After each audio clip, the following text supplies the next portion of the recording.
बच्चों, आज हम chapter number 10 wave optics cover करेंगे।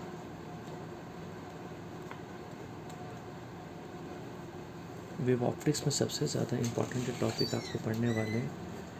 This is called Huygens principal.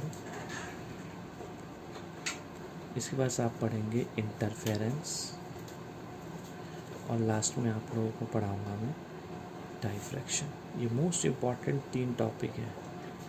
हाइगन principal समझने से पहले सबसे पहले हमें पता होना चाहिए कि वेव फ्रंट किसे कहते हैं। देखिए, वेव फ्रंट क्या होता है। It is the continuous locus of all the particles which are vibrating in the same phase। very important, देखिए सेम फेज में। Of all the particles of medium लिख लीजिए आप, ज़्यादा अच्छा रहेगा। तो जब कभी किसी मीडियम के पार्टिकल्स को अगर आप देखें, मीडियम के पार्टिकल्स अगर वाइब्रेट करते हैं सेम फेज के अंदर, तो वो एक कॉन्टिन्यूस लोकस अगर बनाते हैं तो वो लोकस ही वेव फ्रंट कहलाता है। अब आप सोच रहे होंगे कि ये क्या बता रहा हूँ मैं, लोकस क्या होता है। मैं एक एग्जांपल देता हूँ आपको। मान लीजिए कि आपका ये पॉइंट सोर्स है, तो इस पॉइंट सोर्स को मैं एस नाम दे रहा हूँ। अब इस पॉइंट सोर्स एस से होगा क्या, इस पॉइंट सोर्स एस से हम इक्वल डिस्टेंसेस के ऊपर, इक्वल डिस्टेंसेस पर ऑब्जर्व करेंगे कुछ डिस्टर्बेंसेस। जैसे मैंने इस एस से ये एक इक्वल डिस्टेंस रखा, तो ये अपने आप एक लोकस क्रिएट हुआ जो कि शेप में कैसा है, स्फेरिकल है। तो ये स्फेरिकल वेव फ्रंट कहलाएगा। अगर मैं इक्वल डिस्टेंस को और प्लॉट करता हूँ इस सोर्स एस के लिए, तो वो एक और ऐसा लोकस बनाएगा जो कि फिर से एक स्फेरिकल शेप में है। तो ये जो मैं बना रहा हूँ यहाँ पर, this is called spherical wave front. ये हमारा स्फेरिकल वेव फ्रंट है। ऐसे ही अगर आप देखें किसी भी रेक्टेंगुलर स्लिट को ले लीजिए, वो एक लीनियर शेप में रहेगी, तो उसमें जो भी आप वाइब्रेशन देखते हैं पार्टिकल्स की, पॉइंट के लिए वो फिर से स्फेयर मैंने क्रिएट किया और इसको जोड़ दिया साइडों से, तो ये जो लोकस तैयार हुआ ये सिलेंड्रिकल शेप में है, तो इसका नाम कहलाएगा सिलेंड्रिकल वेव फ्रंट। ऐसे ही एक वेव फ्रंट और बहुत इंपॉर्टेंट है, वो कहलाती है प्लेन वेव फ्रंट। देखिए, प्लेन वेव फ्रंट बनाने के लिए हमें रे बनानी पड़ेंगी बहुत सारी। हमने रे बना ली और उस रे के ऊपर ये जो मैं प्लेन्स बना रहा हूँ, जो कि प्लेन्स इस रे पर परपेंडिकुलर नज़र आ रहे हो आपके, ये सभी परपेंडिकुलर प्लेन्स जो हैं इन्हीं को ही हम बोलते हैं plane wave front. These are called plane wave front. Which one? These two. So what we have found here, we have found that my wavefront is always perpendicular to the ray। तो ये एक important note हो गया, क्योंकि आप जब wave front बनाएंगे तो आपको समझना पड़ेगा। तो मैं लिख देता हूँ यहाँ पर कि wave front is always perpendicular to the direction of the ray, to the direction of the ray. मतलब किसी व्यक्ति को अगर रे के डायरेक्शंस के बारे में मालूम है तो वो वेव फ्रंट तैयार कर सकता है। मैं और एग्जांपल देता हूँ आपको। जैसे आपके बोर्ड के पेपर में आ सकता है ये क्वेश्चन, कॉन्वेक्स लेंस के लिए आप वेव फ्रंट बनाइए। तो देखो बेटा, ये रहा convex lens, right. Convex lens में क्या होता है खास बात, कि जो भी रे होती हैं पैरेलल जाती हैं, they will meet at focus. The ray which goes parallel to the principal axis, they will meet at focus. ये आपने बना लिया, कई बार बना रखा होगा। अब यह क्योंकि इंसिडेंट रे है, तो इंसिडेंट रे के ऊपर आप ऐसे परपेंडिकुलर लाइंस प्लॉट कीजिए। तो ये जो बनेगा डार्क लाइन जो बना रहा हूँ यहाँ पे, इसका नाम रख देता हूँ मैं A B. This A B is known as incident wave front. इसको मैं इंसिडेंट वेव फ्रंट का नाम दे रहा हूँ। ये इंसिडेंट वेव फ्रंट किस नेचर में है, देखिए ये बिल्कुल सेम देखा जाए तो ये प्लेन वेव फ्रंट के जैसी है। अच्छा, ये भी एक एरो लगाते हैं और यहाँ पर यहाँ पर यहाँ पर परपेंडिकुलर प्लॉट किया।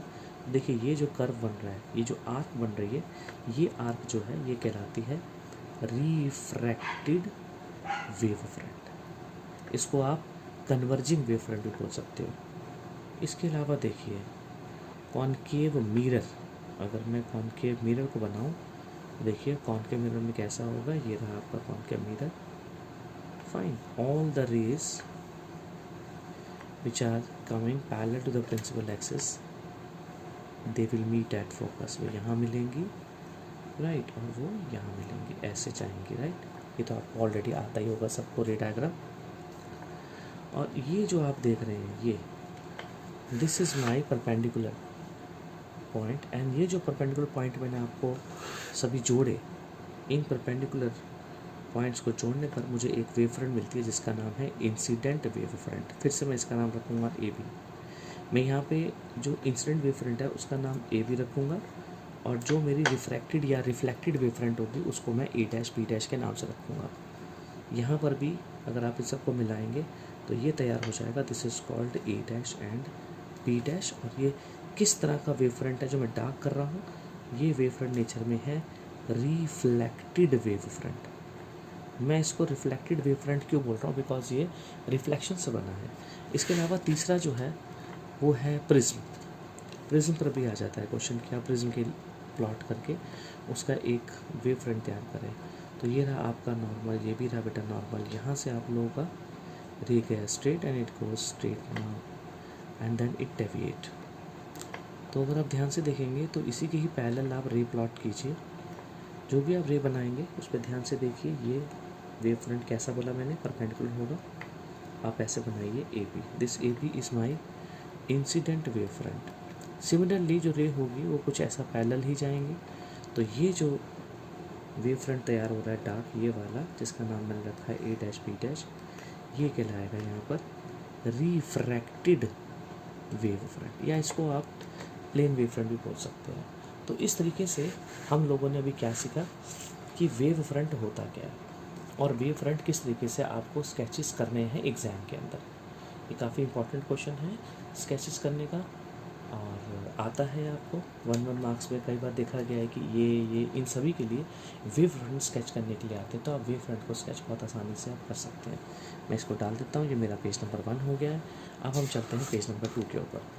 पेज नंबर 2 में हम लोग सीखेंगे हाइगन प्रिंसिपल के बारे में, क्योंकि अब हमें नॉलेज है वेव फ्रंट के बारे में, तो हाइगन प्रिंसिपल पढ़ना बहुत ज़्यादा आसान हो जाएगा। हाइगन प्रिंसिपल्स के बेसिकली 3 पॉइंट्स हैं। मैं उन तीनों पॉइंट्स को यहाँ पे मेंशन कर देता हूँ, जो कि काफ़ी इंपॉर्टेंट पॉइंट है। तो हाइगन्स प्रिंसिपल क्या है बच्चों, ध्यान से देखिएगा। हाइगन प्रिंसिपल, तो हाइगन प्रिंसिपल का जो पहला पॉइंट है वो पॉइंट क्या है, वो पॉइंट है कि ईच पॉइंट, आप उसको ध्यान से देखिएगा, each point on a wave front, on a wave front acts as a fresh source of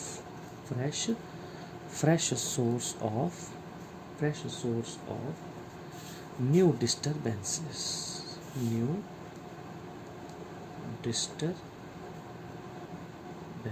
और उन disturbances को क्या बोला जाता है, they are called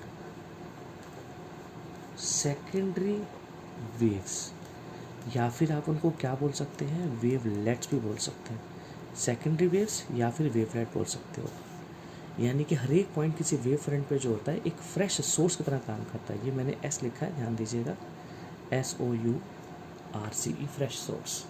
तो हर एक पॉइंट जो होता है वेव फ्रंट में वो कैसा काम करता है, एक फ्रेश सोर्स का काम करता है, न्यू डिस्टर्बेंसेस पैदा करने का, और वो नई यानी कि सेकेंडरी वेव्स को तैयार करते हैं, यानी कि सेकेंडरी वेवलेट, या तो सेकेंडरी वेव या फिर हम वेवलेट्स बोलेंगे। दूसरा पॉइंट जो हाइगन प्रिंसिपल का आता है कि जो सेकेंडरी वेवलेट्स आप बनाते हैं, ये जो सेकेंडरी वेवलेट्स आप देखते हैं, ये स्प्रेड होती हैं, फैलती हैं, दे स्प्रेड आउट। कहाँ फैलती हैं, इन ऑल डायरेक्शंस में, सभी डायरेक्शन में फैलती हैं। किसकी स्पीड के साथ, डायरेक्शन में, with the speed of light के साथ, with the speed of light के साथ। ये बात देखेंगे आप, स्पीड ऑफ लाइट के साथ जितनी भी सेकेंडरी वेवलेट्स आगे स्प्रेड होंगी वो सभी के सभी डायरेक्शन में जाएंगी, लेकिन उनकी डायरेक्शन में जाने से जो स्पीड होगी, जो सभी डायरेक्शन में लेके जाएगी, वो बराबर होगी, वो स्पीड ऑफ लाइट होगी। तीसरा पॉइंट ये कहता है कि जो भी न्यू वेव फ्रंट तैयार होती हैं, new wave front, right, at any later time, कोई भी आप वेव फ्रंट देख लीजिए, कोई भी नई वेव फ्रंट जो होगी वो आने वाले समय के अंदर किस चीज़ से दी जाएगी? That is given by the forward envelope, given by the forward envelope, right. Forward envelope किसका? Forward envelope of the secondary wavelets का। मैं ये तीनों पॉइंट को इलेबोरेट करता हूँ डायग्रामेटिकली। देखो फटाफट से समझ लो। मान लीजिए आपके पास ये एक वेव फ्रंट है। मैंने क्या बोला पहला पॉइंट में? Each point on a wave front, हर एक पॉइंट, मान लीजिए ये पॉइंट है तो हर एक पॉइंट क्या करेगा? एक न्यू डिस्टर्बेंस क्रिएट करेगा। ऐसे ही एक और पॉइंट है, इसका नाम है ए, इसका नाम रख लेते हैं बी। तो ये सभी के सभी क्या कर रहे हैं? ये सभी के सभी नई नई डिस्टर्बेंसेस क्रिएट कर रहे हैं। तो जो पॉइंट्स होते हैं वो क्या करते हैं? एक वेव फ्रंट पर न्यू डिस्टर्बेंसेस क्रिएट करते हैं, या वो फ्रेश सोर्स बन जाते हैं न्यू डिस्टर्बेंसेस का। तो यहाँ पे जो ए है, बी है, सी है, डी है, ये तीनों चारों पॉइंट्स क्या हैं? ये नए फ्रेश सोर्स बन रहे हैं। किसके लिए? नई सेकेंडरी वेव के लिए। अब ये नई सेकेंडरी वेवलेट जो होती हैं ये स्पीड ऑफ लाइट के साथ आगे प्रोपेगेट करती है। यानी कि कहाँ से कहाँ? देखिए ये आगे प्रोपेगेशन दिखाया गया है। तो ए से ए डैश का एक नया प्रोपेगेशन हो गया, बी से बी डैश एक नया प्रोपेगेशन है, सी से सी डैश, डी से डी।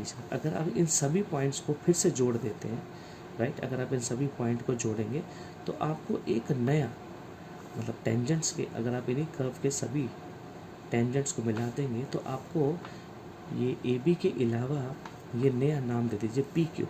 ये पी क्यू जो मिला आपको, ये पी क्यू ही आपका नया वेवलेट तैयार हो गया, नया कह लीजिए वेव फ्रंट तैयार हो गया, जिसको हम सेकेंडरी वेव्स या फिर हम वेवलेट्स का नाम दे देते हैं, ठीक है। और तीसरा पॉइंट कहता है कि जो नए वेव फ्रंट्स होते हैं वो पहले वैल्यू को एनवलप कर देते हैं, यानी कि देखिए छुपा लेते हैं। तो जैसे पी क्यू है, ये पी क्यू क्या करेगा? ये इस ए बी को एनवलप्ड कर देगा, छुपा लेगा। तो ये तीनों के तीनों पॉइंट जो है वेव थ्योरी के पॉइंट्स हैं, इनको हम हाइगन प्रिंसिपल का नाम दे देते हैं। तो आप इस वाले डायग्राम से इन तीनों पॉइंट्स को बहुत आसानी से याद कर सकते हैं। इसके अलावा एक बहुत ही इम्पॉर्टेंट क्वेश्चन आता है। क्वेश्चन ये आता है पेपर के अंदर कि no backward wave front is possible, no backward wave front is possible. कोई भी बैकवर्ड वेव फ्रंट पॉसिबल नहीं होता। अगर मैं ये बात बोल रहा हूँ कि कोई भी बैकवर्ड वेव फ्रंट पॉसिबल नहीं होता तो मैं इसका रीज़न क्या दूंगा? देखिए मुझे रीज़न देना पड़ेगा, बिकॉज मार्क्स रीज़न से मिलेंगे। तो आप यहाँ पे ये कह दीजिए कि मैथमेटिकली हम लोग एक रिलेशन को जानते हैं। तो इसको शुरुआत आप ऐसे कर सकते हैं कि मैथमेटिकली हम लोग जानते हैं कि जो एम्पलीट्यूड होता है किसी भी सेकेंडरी वेवलेट्स का, मैं इसको ए से लिख रहा हूँ, ए मैंने एम्पलीट्यूड हो गया यहाँ पे, amplitude of secondary wavelets is proportional to the 1 plus cos theta. तो जो एम्पलीट्यूड होता है सेकेंडरी वेवलेट्स का वो 1 plus cos थीटा के डायरेक्टली प्रोपोर्शनल होता है। आपको आपसे पूछेगा भाई थीटा क्या चीज़ है, तो आप क्या दीजिएगा?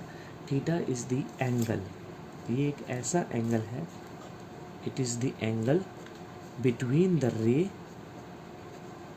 Eight which the point is considered and the direction of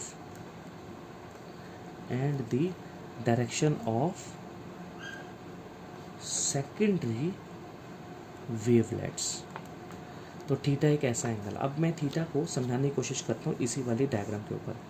देखो ये जो थीटा मैंने क्या बोला, ये एक ऐसा एंगल होगा जहाँ पे हम पॉइंट ऑफ कंसंट्रेशन लेंगे और सेकेंडरी वेवलेट्स का प्रोपेगेशन होगा। मैं सपोज मान लेता हूँ कि मेरा पॉइंट ऑफ कंसंट्रेशन है पीछे, क्योंकि मैं बैकवर्ड की बात कर रहा हूँ। तो मैं मान लेता हूँ कि ये मेरा एक पॉइंट है, या आप ए को ही मान लीजिए, आप ए को मान लीजिए एक पॉइंट ऑफ कंसंट्रेशन, और ए डैश जो है वो हमारा डायरेक्शन हो गया सेकेंडरी वेवलेट्स का। तो अगर आप बहुत ध्यान से देखेंगे तो एक पॉइंट मैंने यहाँ लिया है तो दूसरा पॉइंट मैंने यहाँ लिया है। तो ऐसा करने से जो एंगल बना इन दोनों के बीच में वो कितना हो जाता है? 180 डिग्री का हो जाता है। तो इस बात से आप क्या समझे? इस बात से हम ये समझे कि किसी भी बैकवर्ड वेव फ्रंट के लिए, for backward wave front my theta must be equal to pi. अगर थीटा पाई के इक्वल होगा तो मैं क्या समझ पाऊँगा? मैं समझ पाऊँगा कि 1 plus cos थीटा की टर्म जो है वो कम्प्लीटली ज़ीरो है। अगर 1 प्लस कॉस थीटा का टर्म मेरा ज़ीरो आ जाता है, अगर मेरा 1 प्लस कॉस थीटा का टर्म ज़ीरो आ जाता है तो 1 प्लस कॉस थीटा टर्म किसके प्रोपोर्शनल है? एम्पलीट्यूड के प्रोपोर्शनल है, यानी कि रिजल्टेंट एम्पलीट्यूड क्या रहा? Zero. That is resultant amplitude तो ज़ीरो रहा, रिजल्टेंट एम्पलीट्यूड इज ज़ीरो। तो अगर मेरे पास रिजल्टेंट एम्पलीट्यूड ही ज़ीरो हुआ तो आपको क्या लगता है वेव बनेगी क्या? नहीं बनेगी। तो सिंपल शब्दों में हमने ये कहा, hence backward wave front is not possible. Backward wave front जो होती है that is not, can not be possible. तो बैकवर्ड वेव फ्रंट आपकी पॉसिबल नहीं होती है, ये जान लीजिएगा। ये 1 मार्क का क्वेश्चन बोर्ड में रहता है, काफ़ी इंपॉर्टेंट होता है। तो इसका जस्टिफिकेशन मैंने आपको दे दिया कि बैकवर्ड वेव फ्रंट जो है वो पॉसिबल क्यों नहीं होती है, क्योंकि जो आपका एंगल है वो पाई बन जाता है। पाई का मतलब हो गया 180 और cos 180 आपका -1 होता है। तो यहाँ 1 और -1 मिल करके आपको क्या देंगे? टोटल एडिशन 0 हो जाएगा, रिजल्टेंट एम्पलीट्यूड नहीं रहेगा, बैकवर्ड वेव फ्रंट आपकी पॉसिबल नहीं होंगी। इसके बाद सबसे इम्पॉर्टेंट जो क्वेश्चन आता है वो आता है आपका लॉ ऑफ रिफ्लेक्शन को प्रूव करने का। तो आइए हम लॉ ऑफ रिफ्लेक्शन को प्रूव करते हैं विद डायग्राम्स। तो उसके लिए हमें नेक्स्ट पेज पर जाना होगा, हम इसके बैक साइड पे ही कर लेंगे, ठीक है। बोर्ड तो है नहीं है बच्चों, तो बोर्ड ना होने से थोड़ा सा प्रॉब्लम हो रहा है, but I am trying my best for you people.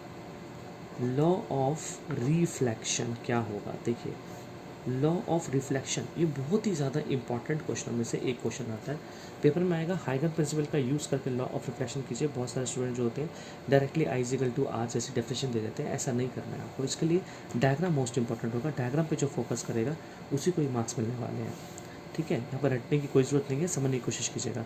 देखो, ये रहा हमारा एक प्लेन, राइट, या एक सरफेस मान लेते हैं हमारा, जो कि एक पॉलिश्ड सरफेस है। अब इस पॉलिश सरफेस पे क्या क्या होने वाला है बहुत ध्यान से देखिएगा।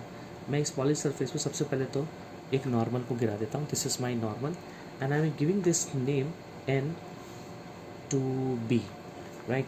एंड सपोज रे is coming from this way. मान लीजिए रे यहाँ से ऐसे आ रही है और इस पॉइंट पे आके स्ट्राइक करती है, ठीक है। और एक रे लेते हैं यहाँ से, ये भी एक रे आ रही है, यहाँ से जाएगी। ऑब्वियसली रे तो रुकेगी नहीं, रे तो बहुत सारी होंगी, पर मैं समझने के लिए इसको डायग्राम को थोड़ा सा 2 रे का इस्तेमाल करूँगा। 2 रे से काफ़ी अच्छा डायग्राम बनता है। तो ये दोनों रे ऐसे आ रही हैं, देखिए ऐसे। सबसे पहले ये वाली रे आके बी पर टकराती है और ये वाली रे जाती है और ये इस सी पॉइंट तक पहुँचती है। मैं इसका नाम कुछ भी दे देता हूँ, PQRS, मैं मान लो इसका नाम S देता हूँ। तो ये S से B तक रे पहुँची, राइट। और एक वेव फ्रंट में दिखाना चाहूँगा। वेव फ्रंट हमेशा रे पर कैसी होती है बच्चों? नॉर्मल होती है। तो ये मेरी एक वेव फ्रंट है, डार्क मैंने बना दी है। This is my A is my AB is my wave front. और कैसी वेव फ्रंट है? ये मेरी इंसिडेंट वेव फ्रंट है। तो मैं यहाँ लिख रहा हूँ IWF, this is for AB। तो AB पर AB जो है मेरी वो एक इंसिडेंट वेव फ्रंट है। तो जब ये इंसिडेंट वेव फ्रंट आएगी तो क्या क्या होगा फटाफट ध्यान से देख लेते हैं हम लोग। देखो, S से लेकर B तक जब कोई रे जाएगी, पहुँचेगी, तो वो रे यहाँ पर स्टॉप नहीं होगी, it will move ahead, right. ऐसा मैं क्यों कह रहा हूँ? क्योंकि हाइगन प्रिंसिपल के अकॉर्डिंग बोला गया है कि जो भी रे होती है, जो भी आपका वेव फ्रंट होता है वो स्ट्राइक करता है। ये AB आया, उसने स्ट्राइक किया, राइट। तो स्ट्राइक करने से वो स्पीड ऑफ लाइट के साथ ही आ रहा है। तो स्पीड ऑफ लाइट के साथ आ रहा तो रुकेगा तो नहीं। तो क्या होगा, यहाँ पर ये वाला रे बिल्कुल सीधा इधर को निकल जाएगा, ऐसे। देखिए, ऐसे चले जाएगा ये। अगर ये ऐसे चले जाएगा तो क्या कहेंगे हम वेव थ्योरी के अकॉर्डिंग कि इस वाली पॉइंट ने एक न्यू डिस्टर्बेंसेस क्रिएट करी, और वो डिस्टर्बेंसेस मैं कह रहा हूँ वो डिस्टर्बेंसेस इस पॉइंट तक पहुँचे, मान लीजिए यहाँ तक पहुँचे, ठीक है। ऐसे ही इस पॉइंट के लिए मैं नॉर्मल गिरा के समझूंगा कि क्या हो रहा है। यहाँ से जो इंसिडेंट रे आ रही थी दोनों की दोनों, देखिए इसके लिए ये देखो, पहले तो रे को समझ लो। यहाँ रे और वेव दोनों को समझा रहा हूँ मैं। एस भी एक रे है, लेकिन उस रे के लिए ये वाली रे एस भी एक इंसिडेंट रे है। जबकि यहाँ से मैं बी से लेकर के इस पॉइंट को अगर डालूँ डी, तो जो ये बी डी है ये मेरा रिफ्लेक्टेड रे है। ऐसे ही जो ये आ रही है रे, यहाँ से ये ए से सी तक पहुँच रही है, तो इसके लिए ये वाला रे जो होगा बच्चों, ये आपका कहलाएगा रिफ्लेक्टेड रे। तो यहाँ पर रिफ्लेक्शन तो हो रहा है, नो डाउट रिफ्लेक्शन तो हो रहा है। अब समझना है वेव थ्योरी के अकॉर्डिंग कैसे हो रहा है। तो ये जो मैंने ये पॉइंट लाया ए से बी तक का, ये हमारा इंस्टेंट वेव फ्रंट था। अब जितने समय में, ध्यान से सुनिएगा, ये बात बहुत इंपॉर्टेंट है, जितने समय में डिस्टर्बेंसेस ए से लेकर सी तक पहुंचेंगी, राइट, जितने समय में आपका वेवलेट कहाँ से, ए से लेकर के सी तक पहुंचेगा, डिस्टर्बेंसेस ए से सी तक जितने समय में पहुंचेंगी उतने ही समय में वो डिस्टर्बेंसेस बी से डी तक पहुंचाएंगे, जिसके कारण ये जो बनेगा ये हमारा एक नया वेव फ्रंट बनेगा और इसको हम नाम दे देंगे reflected wave front. So D C is my reflected wave front. मैं फिर से रिपीट करूँगा, ए से लेकर सी तक पहुँचने में जो भी डिस्टर्बेंसेस थी यहाँ, ए से लेकर सी तक पहुँचने में जो भी डिस्टर्बेंसेस थी यहाँ, वही डिस्टर्बेंसेस बी से लेकर डी तक पहुँचने में सेम समय लेंगी, बी से लेकर डी तक पहुँचने में सेम समय लेगा डिस्टर्बेंसेस को।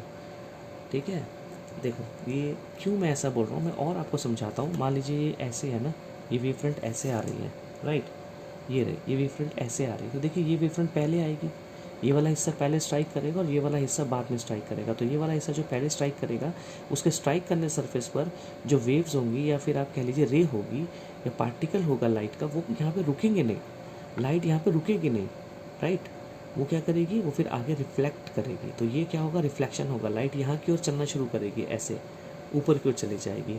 तो जब ये बी डी तक पहुँचेगा, जितना समय वो लेगा, बी डी तक पहुँचने में जितना समय लेगा उतना ही समय लाइट ए से लेकर के सी तक पहुँचेगी। ये बड़ी सिमेट्रिक फिगर है, इसको समझने में आसानी होनी चाहिए। डिस्टेंस जो होता है वो स्पीड इंटू लाइट होता है, इसलिए मैं इसको ए सी इंटू बी डी को सी टी के बराबर लिखूँगा। सी मैंने स्पीड ऑफ लाइट, डिस्टेंस जो होता है वो क्या होता है, स्पीड इनटू आपका टाइम, तो यहाँ पे आ गया सी टी। तो ए सी और बी डी ये दोनों मिलकर क्या बन जाएंगे, सी टी बन जाएंगे। ठीक है, टी क्या होगा, टी टाइम हो गया ए से लेकर के सी तक और बी से लेकर के डी तक के डिस्टर्बेंसेस के पहुँचने का। ये बात आपको लिखनी पड़ेगी हाइगन प्रिंसिपल्स के अकॉर्डिंग। अब देखिए और चीज़ें देखते हैं इसके अंदर। अब हम दे ये बात तो समझ गए, लेकिन एंगल आई और एंगल आर के बराबर हमें बताना पड़ेगा। तो हम क्या करेंगे, हम दो ट्राइंगल्स ले लेते हैं यहाँ पे बनने वाले। उन दो ट्राइंगल का नाम है ए बी सी। ध्यान से देखिए, ये रहा एक ट्राइंगल ए बी सी और वहाँ से मैं ले रहा हूँ D C B and triangle D C B. मैंने दो ट्राइंगल साफ साफ ले लिए। इन दोनों ट्राइंगलों में अगर मैं ध्यान से देखूँ तो जो बी ए सी है वो सी डी बी के बराबर है। मैं ऐसा इसलिए कह रहा हूँ क्योंकि मैंने अभी थोड़ी देर पहले आपको बताया था कि जो वेव फ्रंट होती है वो रे के ऊपर हमेशा नॉर्मल होती है। तो देखिए ये वेव फ्रंट इस रे पे नॉर्मल है, ये वेव फ्रंट इस रे पे नॉर्मल है, तो ये दोनों के दोनों 90 डिग्री का एंगल बना रहे हैं। तो हम यहाँ लिख सकते हैं ईच 90 डिग्री। इसके अलावा आप देखिए ध्यान से, जो बी और सी है, B C is common to C B. ये बी सी जो है वो सी बी के कॉमन आ रहा है, ये तो आपका कॉमन है, ऐसा आपने क्लास 9th में भी किया होगा। दो ट्रायंगल को हम यहाँ कॉन्ग्रुएंट कर रहे हैं। इस वाले ट्रायंगल का पार्ट जो है वो ए सी है, इस वाले ट्रायंगल का पार्ट बी डी है। ए सी जो है वो बी डी के बराबर होगा क्योंकि हमने अभी भी सीखा कि ये दोनों के दोनों सी टी के बराबर हैं। ऐसा करने से जो ट्रायंगल होंगे ए बी सी, ये कॉन्ग्रुएंट कहलाएंगे ट्रायंगल डी सी बी के। और ये आपने जो भी प्रूफ किया, ये एक RHS थ्योरम लगा करके आपने प्रूफ किया है। और ऐसा करने से CPCT से right corresponding part right of congruent triangles अगर आप देखें तो ये एंगल ABC बराबर हो जाएगा एंगल DCB के। मैं इसको CPCT लिख देता हूँ, आपको रिजल्ट लिखना है ज़रूर लिखिएगा। CPCT हो गया और मैं इसको एंगल I और एंगल R बोल रहा हूँ। सवाल ये कि मैं इसको I और R क्यों बोल रहा हूँ, ये भी एक सवाल हो सकता है आपके माइंड में। देखिए ऐसा है, मैं आपको बता देता हूँ। ये वाला एंगल I एंगल होगा, ठीक है, और ये देखिए ध्यान से, ये अगर I एंगल होगा बच्चों तो ये पूरा एक परपेंडिकुलर बन गया। अगर ये परपेंडिकुलर है तो ये वाला एंगल कितना होगा, 90 - I। This angle is 90 - I। अच्छा, और हम देखते हैं ये पूरा का पूरा नॉर्मल जो है ये परपेंडिकुलर है। अगर ये 90 - I है तो ये वाला एंगल कितना हुआ, बचा हुआ ये वाला, दिस इज़ I। मैं इसी एंगल की बात कर रहा हूँ। अगर ये एंगल I है और ये R हुआ तो ये अंदर वाला भी R ही हुआ। तो मैं I को R के बराबर देख रहा हूँ। और एक बात, ये जो AB है ना, ये AB मेरी इंसिडेंट वेव फ्रंट है। तो यहाँ पे इंसिडेंट वेव फ्रंट क्या कर रही है, ध्यान से देखिए, ये ए बी जो है मेरी इंसिडेंट वेव फ्रंट है, ये इंसिडेंट वेव फ्रंट अपने नॉर्मल से एंगल आई बना रही है। आप सोच रहे होंगे इस ए बी का नॉर्मल कौन है, इस ए बी के लिए नॉर्मल बी सी है, जैसा कि एस बी के लिए नॉर्मल एन बी है। एन बी जो है वो एक नॉर्मल है किस रे के लिए, एस बी के लिए। ऐसे ही ए बी वेव फ्रंट के लिए बी सी जो है प्लेन वो नॉर्मल बनेगा। तो जैसे इसने राइट एस बी ने एन बी के साथ आई एंगल बनाया है, ऐसे ही ए बी ने बी सी के साथ आई एंगल बनाया है। सिमिलरली आप आर को भी समझ सकते हैं, ठीक है। आई अगर आर के बराबर आ जाता है तो हम क्या बोल सकते हैं कि हमने फर्स्ट लॉ ऑफ रिफ्लेक्शन को प्रूव कर दिया। आप इसको लिखने में लिख सकते हैं कि this proves the second law. Actual में तो ये सेकंड है, तो आप इसको लिखिए this prove the second law of reflection. तो अभी तो फर्स्ट लॉ रह गया, क्योंकि आपने तो सेकंड लॉ को प्रूव कर लिया, फर्स्ट लॉ कैसे प्रूव करेंगे। देखिए फर्स्ट लॉ प्रूव करने के लिए वापस हमें डायग्राम पे ही जाना पड़ेगा, डायग्राम ही सबसे इम्पोर्टेंट है। तो यहाँ पर फर्स्ट लॉ को लिखना नहीं भूलेंगे हम लोग, फर्स्ट लॉ भूल जाते हैं हम लोग, हम सिर्फ सेकंड लॉ पे ध्यान देते हैं। फर्स्ट लॉ की अगर बात करेंगे तो आप 10th क्लास से पढ़ते आ रहे हैं, इंसिडेंट रे कौन सी, एस बी कैसी रे है, इंसिडेंट रे है, और बी डी कैसी रे है, रिफ्लेक्टेड रे है, और एन बी कैसा है, नॉर्मल। मैं फिर से बताता हूँ आपको, रे को यहाँ पे लिख करके समझाता हूँ मैं आपको, ध्यान से समझिएगा, डायग्राम के अंदर आपको समझ में आएगा अच्छे से। यहाँ पे जो इंसिडेंट रे है उसका नाम है A B, sorry S B is my incident ray. देख पा रहे हैं आप, इंसिडेंट रे लिखना आपको खुद ही होगा, अपने वर्ड्स में लिख सकते हो। S B is my incident ray, right, N B is my normal, fine, and B D is the reflected ray. तो आप बहुत ध्यान से देखो, ये तीनों की तीनों एक ही प्लेन पर लाई करती हैं, ऐसा हम कहते हैं रे ऑप्टिक्स में। बट यहाँ पर तो हमें रे ऑप्टिक्स नहीं, हमें तो वेव ऑप्टिक्स में, यानी कि हमें तो हाइगन प्रिंसिपल से प्रूव करना है। तो हाइगन प्रिंसिपल में आप क्या लिखेंगे, जिस तरह ये तीनों की तीनों एक ही प्लेन पे लाई करती हैं, उसी तरह से देखिए इंसिडेंट रे की जगह आप क्या लिखेंगे, A B. What is my A B, my A B is incident wave front, fine, incident wave front. D C is also a refracted wave front, and BC is my normal, right. अब देखो SB के ऊपर AB perpendicular है, NB के ऊपर right BC perpendicular है, और BD के ऊपर DC परपेंडिकुलर है। तो अगर ये तीनों रे एक ही प्लेन पर लाई करती हैं और एक दूसरे के मतलब एक ही प्लेन पे अगर ये तीनों लाई कर रही हैं और ये जो वेव फ्रंट बन रहे हैं इन्हीं रे पर परपेंडिकुलर हैं, तो ये तीनों भी तो एक ही प्लेन पे लाई करेंगे, है ना। तो इस तरीके से हम प्रूव कर सकते हैं कि ये फर्स्ट लॉ को भी फॉलो करता है। तो incident wave front and reflected wave front and BC normal all lie in the same plane. Why, because their rays are actually lying in the same plane at the point of incidence. So my point of incidence here is B, SB, NB and BD all lie in the same plane. Similarly, we will explain in terms of wave optics that my AB, BC and DC all lie in the same plane. Fine. So this proves the law of reflection. इस तरीके से हम law of reflection को prove कर सकते हैं।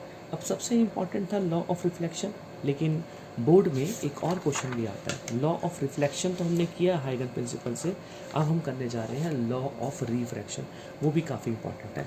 तो देखिए फटाफट से देखते हैं कि लॉ ऑफ रिफ्रैक्शन क्या होता है। देखो लॉ ऑफ रिफ्रैक्शन सभी लोग जानते हैं क्या होता है, incident ray, refracted ray, normal all lie in the same plane, है ना।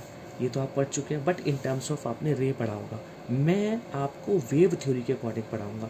तो वेव थ्योरी के अंदर हमें थोड़ा डायग्राम समझना पड़ेगा। देखिए ध्यान से, ये जो मैंने मीडियम बनाया है, ये मैंने नीचे का मीडियम, जो नीचे का हिस्सा है, इसको आप डेंसर मीडियम मानिएगा। This is my denser medium and this one is my rare medium. तो there are two medium, right, and I am plotting this as a normal ray. This is my normal, fine. The ray is coming from this side. Suppose the ray is coming from this side, that is my SB. Again I am taking this name as S and B. Ray is coming right from S to B, and another ray is coming parallel to this ray like this, ये आ रही है, ये दोनों रे आ रही हैं यहाँ पर। और मैं बोलता हूँ आपको बच्चा लोग, ये जो है this is my incident wave front, तो इसका नाम मैं दे देता हूँ बेटा ए बी। अगर आप बहुत ध्यान से देखें तो ये ए बी मेरी इंसिडेंट वेव फ्रंट है, राइट। और ये इंसिडेंट वेव फ्रंट, ये अगर एंगल आई बनेगा तो ये भी एंगल आई बनाएगी, मैंने अभी भी बताया था आपको। सेम ही ये काम यहाँ पे करेंगे आप। तो यहाँ पर इंसिडेंट वेव फ्रंट मेरी क्या कर रही है, लाई कर रही है एग्जैक्टली कहाँ पर, एक्स वाई के ऊपर आ रहा है। तो अब क्या होगा बेटा, जो भी डिस्टर्बेंसेस ए से लेकर के इस पॉइंट सी तक पहुँचेंगी, वो जितना भी समय लेंगी, ये हमारा v1t होगा, जितना भी वो समय लेंगी ए से लेकर सी तक पहुँचने में, उतना ही समय बी के द्वारा डी तक पहुँचने में लगेगा। देखिए रे क्या करेगी, ray will bend towards in normal, ये तो रे का नेचुरल फिनोमिना है। If ray is coming from rarer to denser, right, if ray is coming from rarer and moving towards denser, it will bend towards in normal. तो ये bend हुई normal की ओर। तो जब ये नॉर्मल की ओर बेंड हुई तो देखिए जितना समय ए से लेकर टी तक वेव ने लिया, उतना ही बी टू डी तक लिया।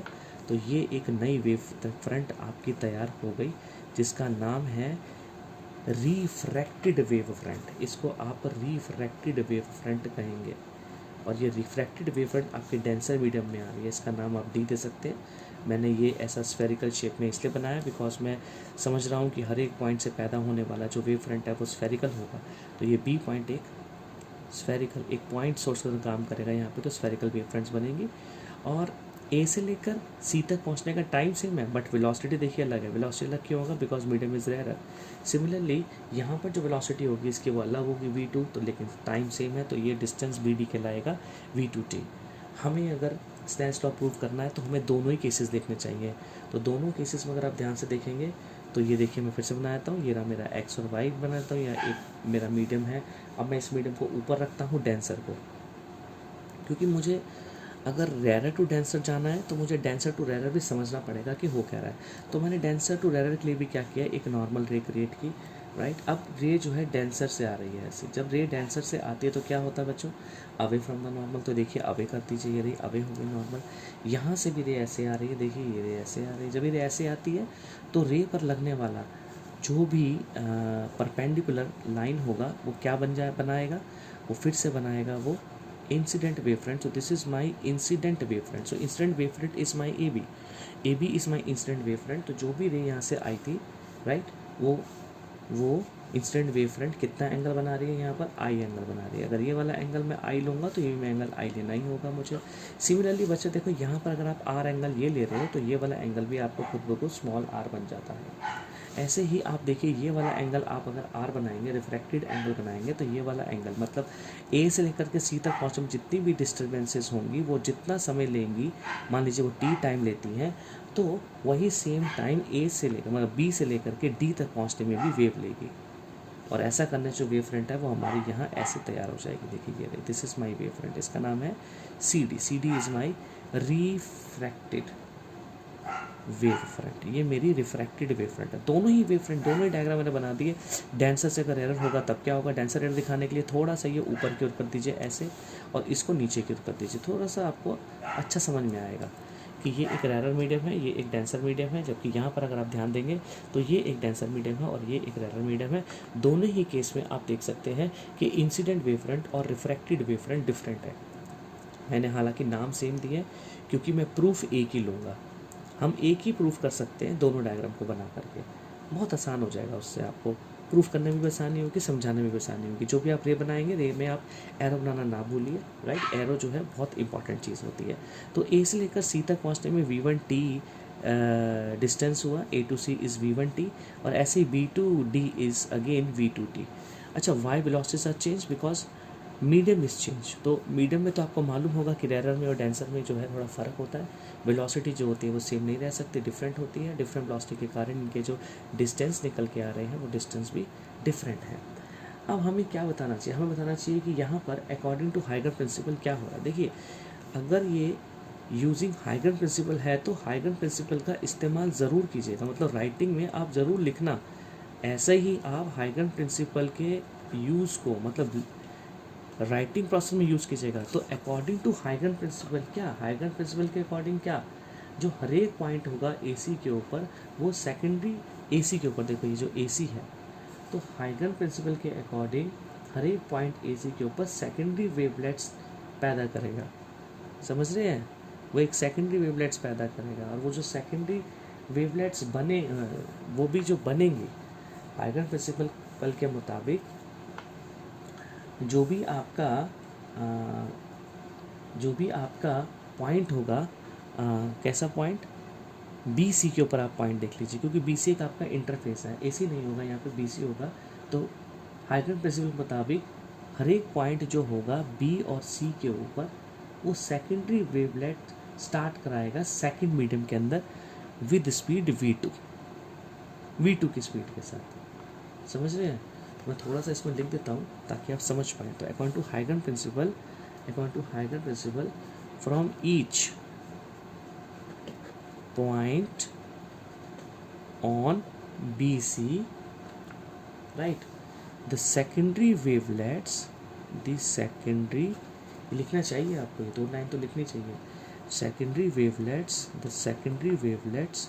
starts, secondary wavelets क्या करेंगे, स्टार्ट करेंगे, क्या करना, starts growing in the second medium में वो ग्रो करना शुरू करेंगे ना। आप देख भी सकते हो किस स्पीड के साथ, विद स्पीड V2 के साथ। देखो ये रही V2 के साथ, राइट, ये हाइगन प्रिंसिपल ही तो है ना। तो यहाँ पे आपने क्या देखा, here that B to D, right, that V to D is V to T and my AC is V1T। समझ रहे हो? अब एक ट्रायंगल लेके देखो, कौन सा ट्रायंगल, दोनों में ही एक जैसा। तो मैं पहले ट्रायंगल का नाम दूंगा ABC। मान लीजिए मैं ट्रायंगल ले रहा हूँ जिसका नाम है BAC, एक ट्रायंगल मैंने ये ले लिया। अब इस ट्रायंगल में मैं लेता हूँ साइन ऑफ एंगल ABC। जैसे मैं लूँगा ABC, तो मैं लिख सकता हूँ ये मेरा साइन I है। What is my sine I angle? My sine I angle is this is my sine I ना, तो परपेंडिकुलर। तो एंगल के जो सामने का साइड रहता है उसको हम क्या बोलते हैं, परपेंडिकुलर बोलते हैं ना। तो हम क्या लिखेंगे यहाँ पर, this is my AC divided by this BC is hypotenuse, right. Similarly अगर आप देखेंगे ट्रायंगल में, अभी तो मैंने लिया था BAC ट्रायंगल, अब मैं लूँगा यहाँ पे BDC ट्रायंगल। BDC ट्रायंगल में मैं लूँगा angle BCD, that is my sine R, which is equal to BD upon में BC। What is my AC here, V1T upon BC। यहाँ पर देखो क्या हो जाएगा, V2T अपॉन BC।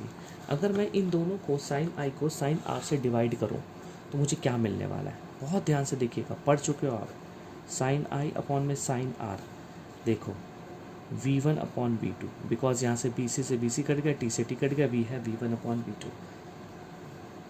यही V1 अपॉन V2 को आप refractive index of 2 with respect to 1 बोलते थे। मतलब ये एक नंबर था, मतलब ये एक कांस्टेंट क्वांटिटी थी। इस तरीके से आप क्या कर रहे हो, आपने प्रूफ कर दिया क्या, this proves the Snell's law. आपने स्नेल्स लॉ को प्रूफ कर दिया। लेकिन ये प्रूफ आपने जो किया है ये हाइगन प्रिंसिपल का इस्तेमाल करके किया, मतलब वेव थ्योरी को यूज़ करके किया। Clear? So this proves the Snell's law. But अभी भी हमारा स्नेल्स लॉ प्रूफ हो गया है, बट फर्स्ट लॉ अभी भी रहता है। फर्स्ट लॉ को प्रूफ कैसे करेंगे, जैसे आपने लॉ ऑफ रिफ्लेक्शन में किया था। कैसे, देखो ध्यान से, मेरा SB क्या है, SB is my incident wave ना, देख पा रहे हो डायग्राम के अंदर, देखिए ध्यान से। What is SB? SB is my incident wave front. बहुत ध्यान से देखो, this is my incident wave front, incident ray, this is my incident रे। SB इज़ माई इंसिडेंट रे, right, whereas NB is the normal and BD is the refracted ray।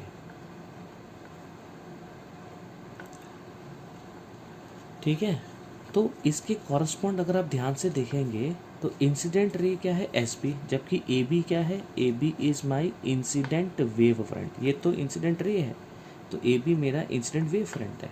ऐसे ही जो B और सी देख रहे हो आप, that will be treated as a normal. तो what is my D C? My D C is refracted wave front. तो आप ध्यान से देखो, डायग्राम में चलेंगे क्योंकि हर चीज़ तो डायग्राम में इंपॉर्टेंट है। S B, N B and B D, देखो S B, N B and B D, ये तो आपने पढ़ा था रे में, they all lie in the same plane. Similarly my A B is perpendicular over S B, my B C is perpendicular over N B, and this BC, this DC is also perpendicular to BD. So if SB, NB, BD lie in the same plane, then AB, BC and DC also lie in the same plane. So this proves the first law. ऐसे करके आप इसको first law को लिखेंगे। तो second law मतलब स्लेंस law भी proof हो गया, हमारा फर्स्ट लॉ भी प्रूफ हो गया। इस तरीके से हमने आज अभी तक पढ़ा है वेव फ्रंट किसे कहते हैं, हाइगन प्रिंसिपल क्या होता है, हाइगन प्रिंसिपल का यूज़ करके law of reflection and law of refraction क्या होता है हमने अभी तक सीखा है। अब हम जो सीखने जा रहे हैं वो बहुत ही ज़्यादा इम्पॉर्टेंट और बहुत ही इंटरेस्टिंग चीज़ है, जिसको हम बोलते हैं इंटरफेरेंस। देखते हैं इंटरफेरेंस ख़त्म करें फटाफट से। इंटरफेरेंस में क्या है, छोटी छोटी चीज़ें हैं इंटरफेरेंस में, बहुत ज़्यादा चीज़ें नहीं हैं, आप बिल्कुल डरने की जरूरत नहीं, बहुत आसान है। तो मैं शुरू करूँगा फटाफट से इंटरफेरेंस के बारे में।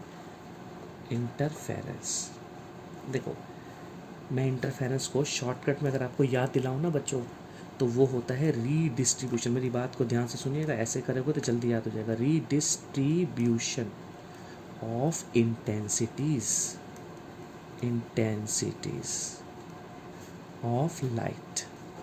बस ये लाइन सफिशेंट है आपको ये बताने के लिए कि इंटरफेरेंस क्या होता है। आपको कुछ नहीं करना, सिर्फ ये लाइन जाननी थी कि इंटरफेरेंस किसे कहते हैं। तो इंटरफेरेंस क्या होता है, लाइट का रीडिस्ट्रीब्यूशन होता है। जब कभी दो लाइट वेव सेम फ्रिक्वेंसी की हों, ठीक है, और दोनों लाइट वेव्स के बीच में कांस्टेंट फेज डिफरेंस हो, या तो ज़ीरो फेज डिफरेंस हो या फिर कांस्टेंट फेज डिफरेंस हो, और वो ट्रैवल करे सेम डायरेक्शन में, ठीक है, सुपरपोज करे एक साथ, तब जो इंटेंसिटी होती है वो रीडिस्ट्रीब्यूट हो जाती है। यानी कि कुछ पॉइंट्स पे इंटेंसिटी मैक्सिमम नज़र आती है, कुछ पॉइंट पे हमें मिनिमम नज़र आती है। यानी कि इंटेंसिटी क्या कर लेती है लाइट की, अपने आप को रीडिस्ट्रीब्यूट कर लेती है। यही जो फिनोमिनन आप सीखते हो इसको बोलते हैं इंटरफेरेंस ऑफ लाइट। तो इंटरफेरेंस ऑफ लाइट क्या है, रीडिस्ट्रीब्यूशन ऑफ लाइट होता है। बट इसमें खास बात मैंने आपको क्या बताया, फ्रिक्वेंसी आपको सेम रखनी है, फ्रिक्वेंसी सेम होना चाहिए दो लाइट वेव्स का, और दोनों का जो है कांस्टेंट फेज डिफरेंस होना बहुत ज़रूरी है। अब एग्ज़ाम में आता है, ठीक है, इंटेंसिटी तो रीडिस्ट्रीब्यूशन ऑफ ये होता है। मैं छोटी सी बात और लिख भी देता हूँ क्योंकि जब मैं नोट्स बना ही रहा हूँ आपके, तो फटाफट से दो लाइनें लिखने में कोई प्रॉब्लम नहीं है। हालांकि कोई स्ट्रेट फॉरवर्ड तो नहीं पूछेगा इंटरफेरेंस क्या होता है, बट आपको आना चाहिए। So when two light waves of, मैं शॉर्टकट लिखूँगा, of same frequency, right, of same frequency having constant phase difference, having constant phase difference, having constant phase difference, traveling in the same direction, traveling in the same direction, superpose, superpose each other, आपस में superpose अगर वो करती हैं, then intensity gets redistributed, gets redistributed, intensity gets redistributed, ठीक है। this phenomenon is known as interference। बस बहुत है, इतना भी लिखोगे, this phenomenon is called interference. समझने के लिए बहुत है। अब देखो मैंने तो बोल दिया आपको कि ये इंटरफेरेंस क्या होता है, लाइट का रीडिस्ट्रीब्यूट हो जाना, इंटेंसिटी का रीडिस्ट्रीब्यूट हो जाना। अब इंटेंसिटी जो होती है वो कैसे रीडिस्ट्रीब्यूट हो जाती है, उसके लिए मैं आपको छोटा सा एक डेरिवेशन बताता हूँ जो कि काफ़ी इंपॉर्टेंट है। तो आइए उस डेरिवेशन को सीखते हैं ताकि हमें ये पता चल पाए कि यार इंटरफेरेंस में रीडिस्ट्रीब्यूशन लाइट का कैसे हो रहा है, ठीक है। मान लीजिए कि आपके पास दो हैं डिस्प्लेसमेंट लाइट वेव्स के, ठीक है, तो हम लेट कर लेते, let the displacements of two light wave. मान लीजिए दो लाइट वेव्स के आपके पास डिस्प्लेसमेंट्स हैं और कहाँ से हैं, ठीक है, from two coherent source, from two coherent source. देखो अब आप ज़रूर ये, वैसे तो आप लोग, मुझे मालूम है ये रिकैपिचुलेशन के लिए डाला गया है, आपको तो पता ही होगा। तो ये कोहेरेंट सोर्स क्या होता है? कोहेरेंट सोर्स वो सोर्स होता है जिसके अंदर जो फेज़ डिफरेंस होता है वो कांस्टेंट होता है। देखिए दो लाइट वेव जिनका फेज़ डिफरेंस कांस्टेंट होता है, ऐसे सोर्सेज को हम कोहेरेंट सोर्स बोलते हैं। तो हमने क्या किया, हमने डिस्प्लेसमेंट ले लिया, दो लाइट वेव्स ली हमने, दोनों लाइट वेव्स का डिस्प्लेसमेंट ले लिया S1 S2 कोहेरेंट सोर्स से एट पॉइंट P पर, and let the displacement two light waves from two coherent source S1 S2 at point P are. मैं वो दोनों लिख देता हूँ आपके लिए। एक मैं ले रहा हूँ Y1, ये मेरा डिस्प्लेसमेंट है, A साइन ओमेगा टी। दूसरा मैं ले रहा हूँ बच्चों Y2 is equal to A2 sine omega T plus 5। ध्यान से देखिए यहाँ पे Y1 एक डिस्प्लेसमेंट है, Y2 एक डिस्प्लेसमेंट है, A1 A2 दोनों अलग अलग एम्पलीट्यूड्स हैं, लेकिन यहाँ पे ओमेगा सेम है, मैंने बोला था सेम फ्रिक्वेंसी लेके चलेंगे आप। और फाई जो है वो एक फेज डिफरेंस लिए मैंने यहाँ पे पुट कर दिया, जो कि मैं कांस्टेंट फेज डिफरेंस दिखा रहा हूँ। अब प्रिंसिपल ऑफ सुपरपोजिशन क्या कहता है? यूजिंग प्रिंसिपल ऑफ सुपरपोजिशन, ये आपने क्लास 11th में भी पढ़ा था। तो प्रिंसिपल ऑफ सुपरपोजिशन ये कहती है कि आपके पास जो भी डिस्प्लेसमेंट होगा आप उन दोनों का net displacement y1 plus y2 ले सकते हैं। तो आप जैसे लेंगे तो ये हो जाएगा A1 sign omega T plus A2 sine omega T plus 5। अब इसको थोड़ा सा हम सॉल्व करते हैं फटाफट से। देखिए कितना आसान है, ये दिखने में आपको लग रहा होगा बड़ा कॉम्प्लिकेटेड सा है, बहुत ही आसान है। A1 sign omega T plus A2, ये होता है sine A plus B. Sine A plus B का फार्मूला होता है बच्चों sine A cos B plus ये A2 वापस आ जाएगा क्योंकि मल्टीप्लाई हो रहा है, कॉस A साइन B। ठीक है, अब देखो यहाँ पे ध्यान से देखिएगा, ये यहाँ पर अगर हम ध्यान से देखें तो ये साइन ओमेगा टी कॉमन और यहाँ पे ये साइन ओमेगा टी कॉमन, तो ये हो जाएगा A1 प्लस A2 कॉस 5 और ब्रैकेट में यहाँ आ जाएगा sine omega T plus A2 sine 5 cos omega T. ऐसे हम इसको लिख सकते हैं, हमारे लिखने का तरीका है। मैं यहाँ पे ये देखना चाहता था कि जो y1 डिस्प्लेसमेंट है, y2 डिस्प्लेसमेंट है, उससे निकल कर, मतलब उससे सुपर पोज करने के बाद जो डिस्प्लेसमेंट, जो रिजल्टेंट डिस्प्लेसमेंट आने वाला है, क्या वो भी हार्मोनिक होगा इन्हीं दोनों डिस्प्लेसमेंट के साथ। तो मैं उसको देखने के लिए अपने नए एम्पलीट्यूड्स को डिज़ाइन करूँगा। तो मैं यहाँ लेट कर लूँगा कि जो मेरा A1 प्लस A2 कॉस 5 है, that will be equal to A cos theta है। इसको मैं फर्स्ट इक्वेशन मान लेता हूँ। ऐसे ही मैं यहाँ पे करूँगा A2 साइन 5 को, that will be equal to A sine theta, इसको मैं सेकंड इक्वेशन मान लेता हूँ। ठीक, तो मेरा y का वैल्यू कितना हो जाएगा, ध्यान से देखिए क्या हो जाएगा। ये हो जाएगा आपका A cos theta sine omega T plus ये रहा A2, राइट, ये रहा A2 साइन 5, इसको मैंने क्या लिखा, capital A sine theta cos omega T. ये वैल्यू क्या निकल के आई है, एक साइन की, ये y के लिए वैल्यू क्या निकल के आई है, आप अगर ध्यान से देखें तो यही वाला फार्मूला है। देखो sine A cos B plus cos A sine B, मतलब A कांस्टेंट रखकर हम लिख सकते हैं sine omega T plus theta. ये जो लास्ट की आप इक्वेशन देख रहे हैं, ये वाली इक्वेशन और ये दोनों इक्वेशन ध्यान से देखिए। अगर आप ये दोनों इक्वेशन ध्यान से देखेंगे तो आपको समझ में आएगा जो रिजल्टेंट वेव है वो हार्मोनिक वेव है। मतलब ये जो लास्ट की वेव है ये एक हार्मोनिक वेव है जिसका एम्पलीट्यूड क्या है, वो कैपिटल A है। मतलब ये भी साइन के फंक्शन से, ये भी साइन के फंक्शन से और ये भी साइन के फंक्शन से, तीनों साइन के फंक्शन से हैं। ठीक है, लेकिन अभी क्या मुझे इंटरफेरेंस जो मैंने पढ़ा उसके बारे में नॉलेज मिल रही है? क्योंकि इंटरफेरेंस में तो हमने ये पढ़ा था कि इंटेंसिटी का क्या होता है, रीडिस्ट्रीब्यूशन हो जाता है। तो इंटेंसिटी क्या यहाँ पे रीडिस्ट्रीब्यूट हो पा रही है, मैंने इंटेंसिटी के रीडिस्ट्रीब्यूशन को पढ़ना था और y1 y2 लेकर के डिस्प्लेसमेंट लिया। मैं आपको ये बता दूँ ये y1 y2 क्या है। देखो अगर ग्राफिकली चलोगे तो वेव कुछ इस तरीके की मूवमेंट लेती है। तो ये जो आप देख रहे हो ये y वर्सेस ओमेगा टी का अगर ग्राफ बनाऊँ तो ये जो पॉइंट होगा this could be written as a1 और ये साइन का फंक्शन है। तो इस तरीके से ये y है, y मतलब पार्टिकल के द्वारा ट्रैवल किया गया डिस्टेंस, कहाँ, अलग अलग ओमेगा टी के लिए। ये ओमेगा टी क्या है, omega T is my phase, right, it is the phase angle. तो अलग अलग ओमेगा टी के लिए जो y का डिस्प्लेसमेंट है वो मैं दिखा रहा हूँ। और ऐसा दो S1 S2 दो अलग अलग सोर्स से पैदा होने वाली y1 y2 ली, दोनों को जब मैंने सुपरपोज कराया, दोनों को सुपर प्रिंसिपल से जोड़ दिया, तो ये पाया कि जो इनका रिजल्टेंट निकलता है वो हार्मोनिक होता है जिसका एम्पलीट्यूड भी a होता है, मतलब वो भी एक साइन का फंक्शन होता है।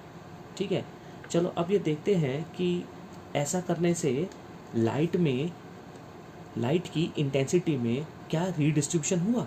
तो लाइट की इंटेंसिटी को पढ़ने का सबसे अच्छा तरीका होता है कि उसके एम्पलीट्यूड के बारे में जानो। तो एम्पलीट्यूड अगर हम देखें तो वो दो इक्वेशनों में है, इक्वेशन नंबर 1 में और इक्वेशन नंबर 2 में। तो 1 और 2 इक्वेशन, ये दोनों इक्वेशन जो होती हैं ये एम्पलीट्यूड के बारे में बता रही हैं। अगर हम एम्पलीट्यूड का रिलेशन फाइंड कर लें तो हम इंटेंसिटी को रिलेट कर सकते हैं। तो आइए अब हम चलते हैं इंटेंसिटी को रिलेट करने के लिए एम्पलीट्यूड को यूज़ करें। तो हमारी इक्वेशन नंबर 1 जो लिखी है, इक्वेशन नंबर 2 जो लिखी है, इसके अंदर इन दोनों इक्वेशनों में हम इन दोनों इक्वेशनों का स्क्वायर करके दोनों को ऐड करेंगे। जब हम इन दोनों इक्वेशनों को स्क्वायर करके ऐड करेंगे तो हमारा एम्पलीट्यूड जो होगा वो कैपिटल ए के टर्म में a1 a2 निकल के आएगा। Capital A is my resultant amplitude और a1 a2 जो मैंने लिया था वो मेरा इनिशियल एम्पलीट्यूड्स था। तो देखें ज़रा जो इनिशियल एम्पलीट्यूड है उसका कैपिटल ए के साथ क्या रिलेशन है, चलिए देखते हैं।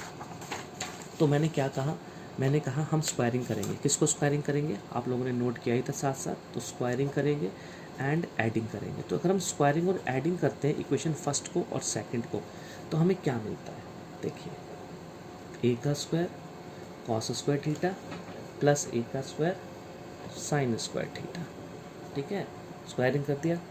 और अब राइट साइड में कर लेते हैं squaring, that is a1 plus a2 cos theta का होल का स्क्वायर प्लस a2 का square sine square theta. Now solve this. देखो कॉस का थीटा प्लस साइन थीटा तो 1 नहीं होता, तो ये हो गया a का स्क्वायर। यहाँ पर ध्यान से देखेंगे तो इसका ब्रैकेट खोलेंगे तो हो जाएगा a का square plus a square cos square theta plus 2a1 a2 cos theta plus a2 का स्क्वायर साइन स्क्वायर थीटा। ध्यान से देखो ये वाली टर्म कॉस स्क्वायर और साइन स्क्वायर फिर से, क्योंकि a2 स्क्वायर तो कॉमन है, ये फिर से क्या हो जाएगा, ये 1 हो जाएगा। तो what we have my a square will be equal to a1 square plus a2 square plus 2a1 a2 cos theta. अरे ये तो बड़ी अच्छी इक्वेशन आ गई। इसमें ध्यान से अगर आप ऑब्जर्व करोगे तो जो आपका एम्पलीट्यूड का फाइनल एम्पलीट्यूड का स्क्वायर है, capital A is your resultant amplitude. तो रिजल्टेंट एम्पलीट्यूड का स्क्वायर जो होता है वो सिर्फ a1 का स्क्वायर और a2 के स्क्वायर के बराबर नहीं है, a1 का स्क्वायर और a2 के स्क्वायर के इक्वल नहीं है। उसमें एक और टर्म आती है 2a1 a2 cos फाई। देखो समझने की कोशिश कीजिएगा, दो सोर्स थी, एक S1 और S2। तो इन दोनों से पैदा होने वाली वेव का जो एम्पलीट्यूड था वो a1 था, इसका था a2। अगर इंटरफेरेंस नहीं होता तो a1 का स्क्वायर प्लस a2 का स्क्वायर ही आना चाहिए था। समझ रहे हो मेरी बात को, a1 का स्क्वायर प्लस a2 का स्क्वायर ही आना चाहिए था, पर यहाँ पर a1 का स्क्वायर प्लस a2 का स्क्वायर नहीं आ रहा है। यहाँ पे एक और टर्म इंट्रोड्यूस हो गई, that is 2a1 a2 cos theta. यानी कि इस थीटा की वजह से ज़रूर इस न्यू एम्पलीट्यूड को इंटेंसिटी के साथ चेंज पाया गया है। अब वो कैसे पाया गया मैं और उसको लिंक करता हूँ और अच्छा समझाता हूँ आपको। देखो हम लोग जानते हैं कि इंटेंसिटी जो होती है वो डायरेक्टली प्रोपोर्शनल होती है किसके, मालूम है, एम्पलीट्यूड के। ऐसा आपने क्लास 11th में पढ़ा था। तो इंटेंसिटी क्या हुई, इंटेंसिटी फाइनल इंटेंसिटी क्या हुई, k इंटू a1 का स्क्वायर। भाई I1 क्या हुई, k इंटू a1 का स्क्वायर। अरे भाई I2 क्या हुई, वो हुई k a2 का square. k is my constant number, तो I will multiply entire equation with k। What I will get, k a square k a1 square k a2 square plus 2 under root k A1 under root के A2 cos theta. Now what is my KA square? That is my I. This one is my I1. This one is my I2. This one is my 2 under root I1 and I2 both cos theta. बहुत ही बढ़िया result निकल के आता है सामने। क्या निकल कर के आया कि जो इंटेंसिटी है वो I1 प्लस I2 नहीं है, वो 2 root I1 I2 cos theta है। यानी कि लाइट ने अपनी इंटेंसिटी को चेंज कर दिया। देखिए, दो लाइट वेव्स का जो इंटेंसिटी था वो दोनों का इंटेंसिटी चेंज हो जाता है और वो इस फार्मूला से लिंक करता है। इसको ध्यान से समझिए। इसीलिए क्योंकि ये टर्म एक्स्ट्रा आता है तो यहाँ पर जो ये टर्म है, इस टर्म का नाम क्या है? इस टर्म को हम बोलते हैं interference term. The term 2 under root I1 I2 cos phi is known as interference term. इसको हम इंटरफेरेंस टर्म बोलते हैं। मालूम है क्यों बोलते हैं इंटरफेरेंस टर्म? क्योंकि यही तो है जो इंटरफेरेंस के लिए रिस्पॉन्सिबल है। अब आप पूछेंगे सर ऐसे कैसे कह दिया आपने? देखो बेटा, इंटरफेरेंस टर्म मैं इसलिए बोल रहा हूँ क्योंकि यहाँ पे कई जगहों पे इंटेंसिटी मैक्सिमम थी, कई जगह पे मिनिमम थी। तो जहाँ पे मैक्सिमम होती है इंटेंसिटी उसको हम कंस्ट्रक्टिव इंटरफेरेंस बोल देते हैं। इंटरफेरेंस यानी कि मुझे अब डिफाइन करना चाहिए कि कंस्ट्रक्टिव इंटरफेरेंस कब होगी। तो मैं ये कहूँगा कि जो रिजल्टेंट इंटेंसिटी है that I will be maximum कब? इफ cos phi is 1, है ना? यदि मेरा cos phi 1 होता है तभी तो। अच्छा, यहाँ पर मैंने cos phi लिखा तो ये सारे एंगल बेटा थीटा नहीं है, ये फाई लीजिएगा क्योंकि ये तो कन्फ्यूजन हो जाएगा। ठीक है, क्योंकि पेज चेंज हो गया तो मैंने थीटा की जगह पर ये फाई की जगह पर थीटा ले लिया, but that is not theta, these are my phi angle. जो मैंने इनिशियल लिया था ना, ये वही एंगल है फाई। तो ये आप इसको फाई एंगल लीजिए, this is my phi angle. तो ये हो गया आपका फाई। थीटा तो आपका एक नया एंगल आ गया था ना राइट साइड में, हमने पेज चेंज किया। ठीक है, तो ये एंगल आप देखेंगे पिछले पेज पर, अगर आपने नोट किया होगा तो ये फाई था, तो यहाँ पे आ जाएगा फाई। तो I will be maximum if cos phi is 1। अगर मेरा cos phi बेटा 1 आ जाता है तो अब आप सोचिए कि cos phi की वैल्यू 1 का मतलब क्या हुआ। देखिए, if cos phi is 1 then I will be maximum. यहाँ पे अगर आप cos phi को 1 लगाएंगे आई मैक्सिमम हो जाएगा। मतलब क्या है इसका? मतलब ये है कि जो आई मैक्स की वैल्यू है वो ये हो जाएगी ना, I1 plus I2 plus 2I1 I2। तो यानी कि ये तो ये हो गई ना, root I1 plus root I2 का होल का square. This is the maximum value, ये आई मैक्स हुई। अच्छा, cos phi 1 का मतलब क्या है? इसका मतलब ये है कि जो फाई की वैल्यू आप लेंगे दैट विल बी 0 होगा, 2 पाई होगा एंड 4 पाई होगा। 0 होगा, 2 पाई होगा और आपका 4 पाई होगा। यानी कि फाई की 0 वैल्यू पे 1, 2 पाई पे 1, 4 पाई पे 1 हो जाएगा। तो ये सारी वैल्यू जो होगी अगर आप लगाएंगे तो आपको इंटेंसिटी मैक्सिमम मिलेगी और ये कंस्ट्रक्टिव इंटरफेरेंस की कंडीशन होगी। बट ये जो आप फाई देख रहे हो इसको क्या बोलते हैं मालूम है आपको? इसको बोलते हैं फेज डिफरेंस, जो कि मैंने स्टार्टिंग में लिया था y1 y2 के बीच में। ठीक है, मैं आपको दिखाता हूँ पेज में मैं क्या कह रहा हूँ। जब हमने ये इक्वेशन ली थी y1 y2 की, तो उसके दोनों के बीच में जो था फेज एंगल तो फाई था, थीटा नहीं था, फाई था। तो हम इस फाई को ही फाइंड कर रहे हैं, राइट? इस फाई की वजह से ही यहाँ पे काफ़ी सारी चीज़ों में चेंज आएगा। ठीक है, तो देखिए क्या आएगा, ये आएगा। फाई को अगर आप 0 लेंगे तो आपको इंटेंसिटी मैक्सिमम मिलेगी, 2 पाई लेंगे तो मैक्सिमम मिलेगी, 4 पाई लेंगे तो मैक्सिमम मिलेगी, 6 पाई लेंगे तो मैक्सिमम मिलेगी। अब ये जो फेज डिफरेंस है ये पाथ डिफरेंस से कैसे जुड़ा हुआ है? तो जो पाथ डिफरेंस और फेज डिफरेंस का रिलेशन है वो आपको याद होना चाहिए। फेज डिफरेंस जो होता है that will be equal to 2 pi P by, मैं लैम्डा ले लेता हूँ। मैं ऐसा क्यों ले रहा हूँ?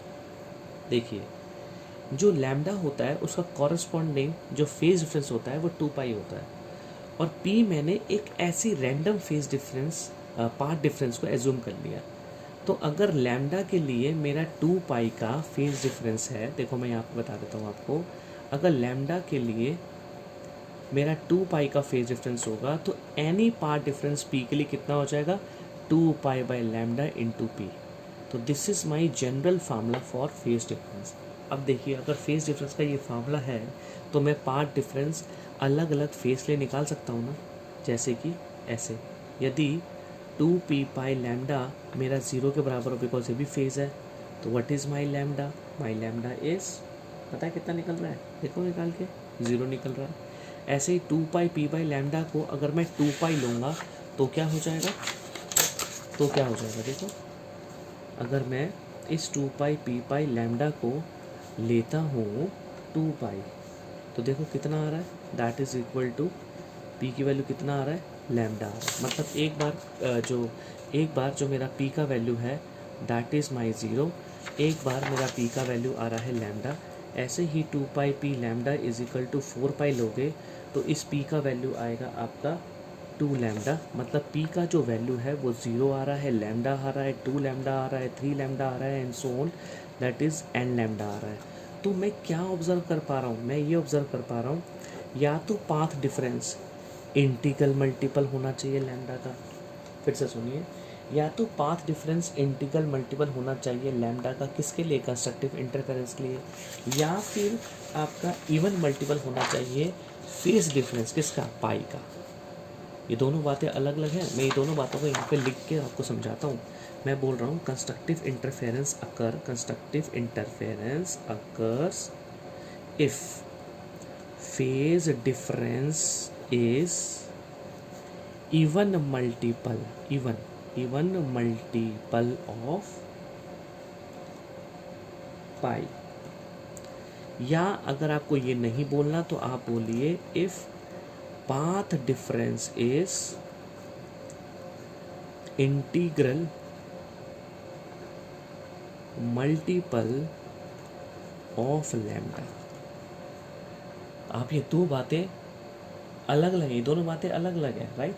एक फेस डिफरेंस के टर्म में समझाइए मैंने, एक पार्ट डिफरेंस के टर्म में समझाइए। ये ज़्यादा इंपॉर्टेंट है, इस पर ज़्यादा एम्फेसाइज कीजिएगा, क्योंकि आगे जो है इंटरफेरेंस की कंडीशंस वगैरह जब फाइंड करेंगे तो मैं बार बार आपको पार्ट डिफरेंस पे लेके चलूँगा, फेस पर नहीं पाथ पे लेके चलूँगा।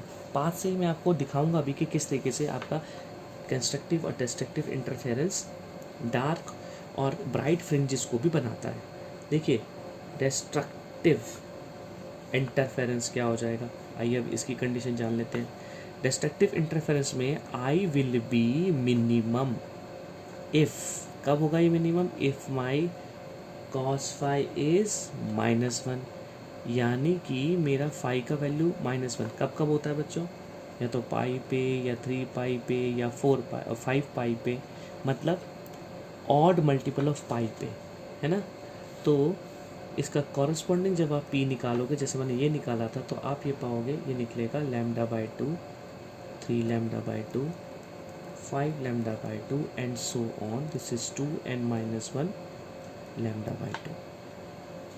समझ रहे हो, ये वैल्यूज़ आपके निकल करके आ जाएगी। तो ऐसे में आप क्या कह सकते हो कि destructive interference occurs if phase difference is odd multiple of पाई, या तो आप ये कहिए, अगर आपको ये नहीं कहना है तो आप क्या कहेंगे, if path difference is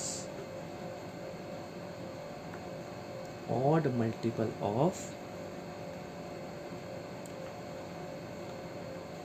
λ/2।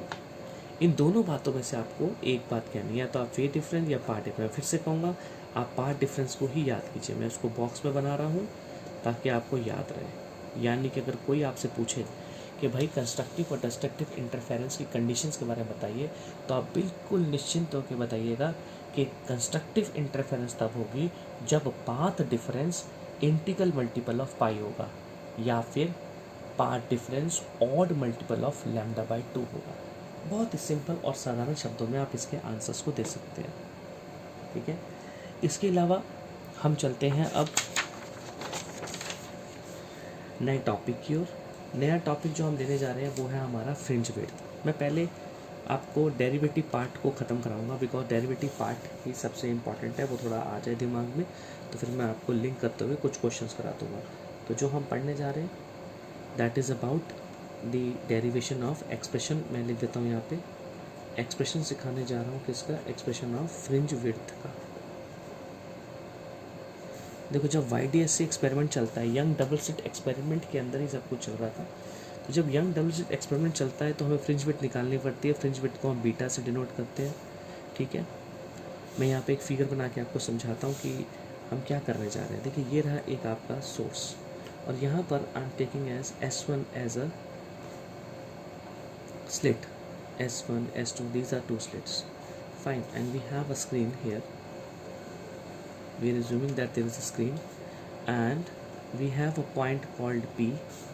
This is P. P is the point where the nature of interference is to be determined. मुझे नहीं पता है कि P पॉइंट पर इंटरफेरेंस कैसा होने वाला है, मुझे इसके बारे में नॉलेज नहीं है, मैं ये मान के चल रहा हूँ मुझे नहीं पता है।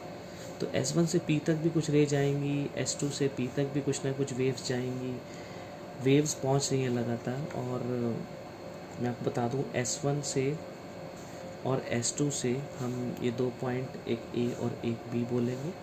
दोनों स्लिट का जो डिस्टेंस है उसको मैं डिवाइड कर रहा हूँ दो पार्ट में, सेंटर से O से। तो ये जो डिस्टेंस हम लेने जा रहे हैं that is called D/2। This distance is also we are taking as D/2। The distance between S1 and S2 is small d. The difference between distance between the slit and the screen, this is called slit and this is my screen. तो screen से slit तक का distance जो है वो capital D होगा, ठीक है।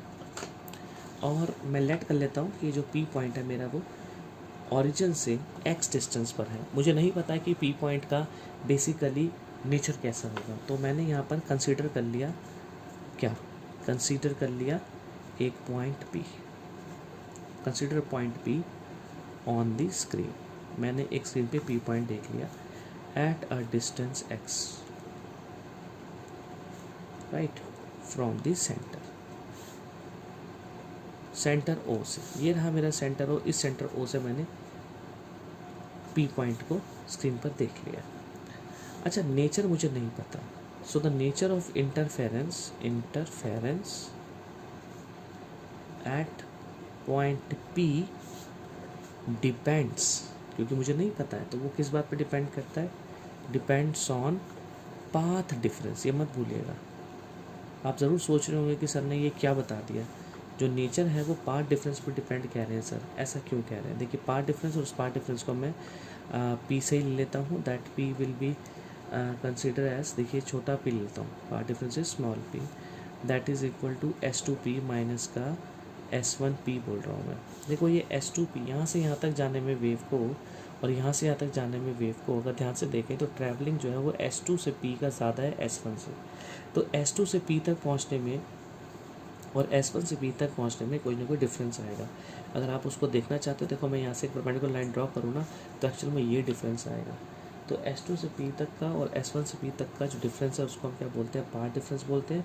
मैं यही पाथ डिफरेंस निकालूंगा और इस पाथ डिफरेंस की हेल्प से मैं फ्रिंज विड्थ का पता लगाऊंगा। और फ्रिंज विड्थ हेल्प करती है, राइट, हमारे को बताने में कि जो फ्रिंजेस तैयार होने वाली हैं उनकी एक्चुअल विड्थ कितनी होगी, यानी कि स्क्रीन पर आपको जो भी फ्रिंजेस मिलने वाली हैं वो फ्रिंजेस की विड्थ कैसे होगी। डेरिवेशन काफ़ी इंपॉर्टेंट है, देख लेते हैं फटाफट से हम लोग। अगर S2P की बात कर रहे हैं यहाँ पर तो हम एक ट्रायंगल ले लेते हैं फटाफट, टाइम ना वेस्ट करते हुए।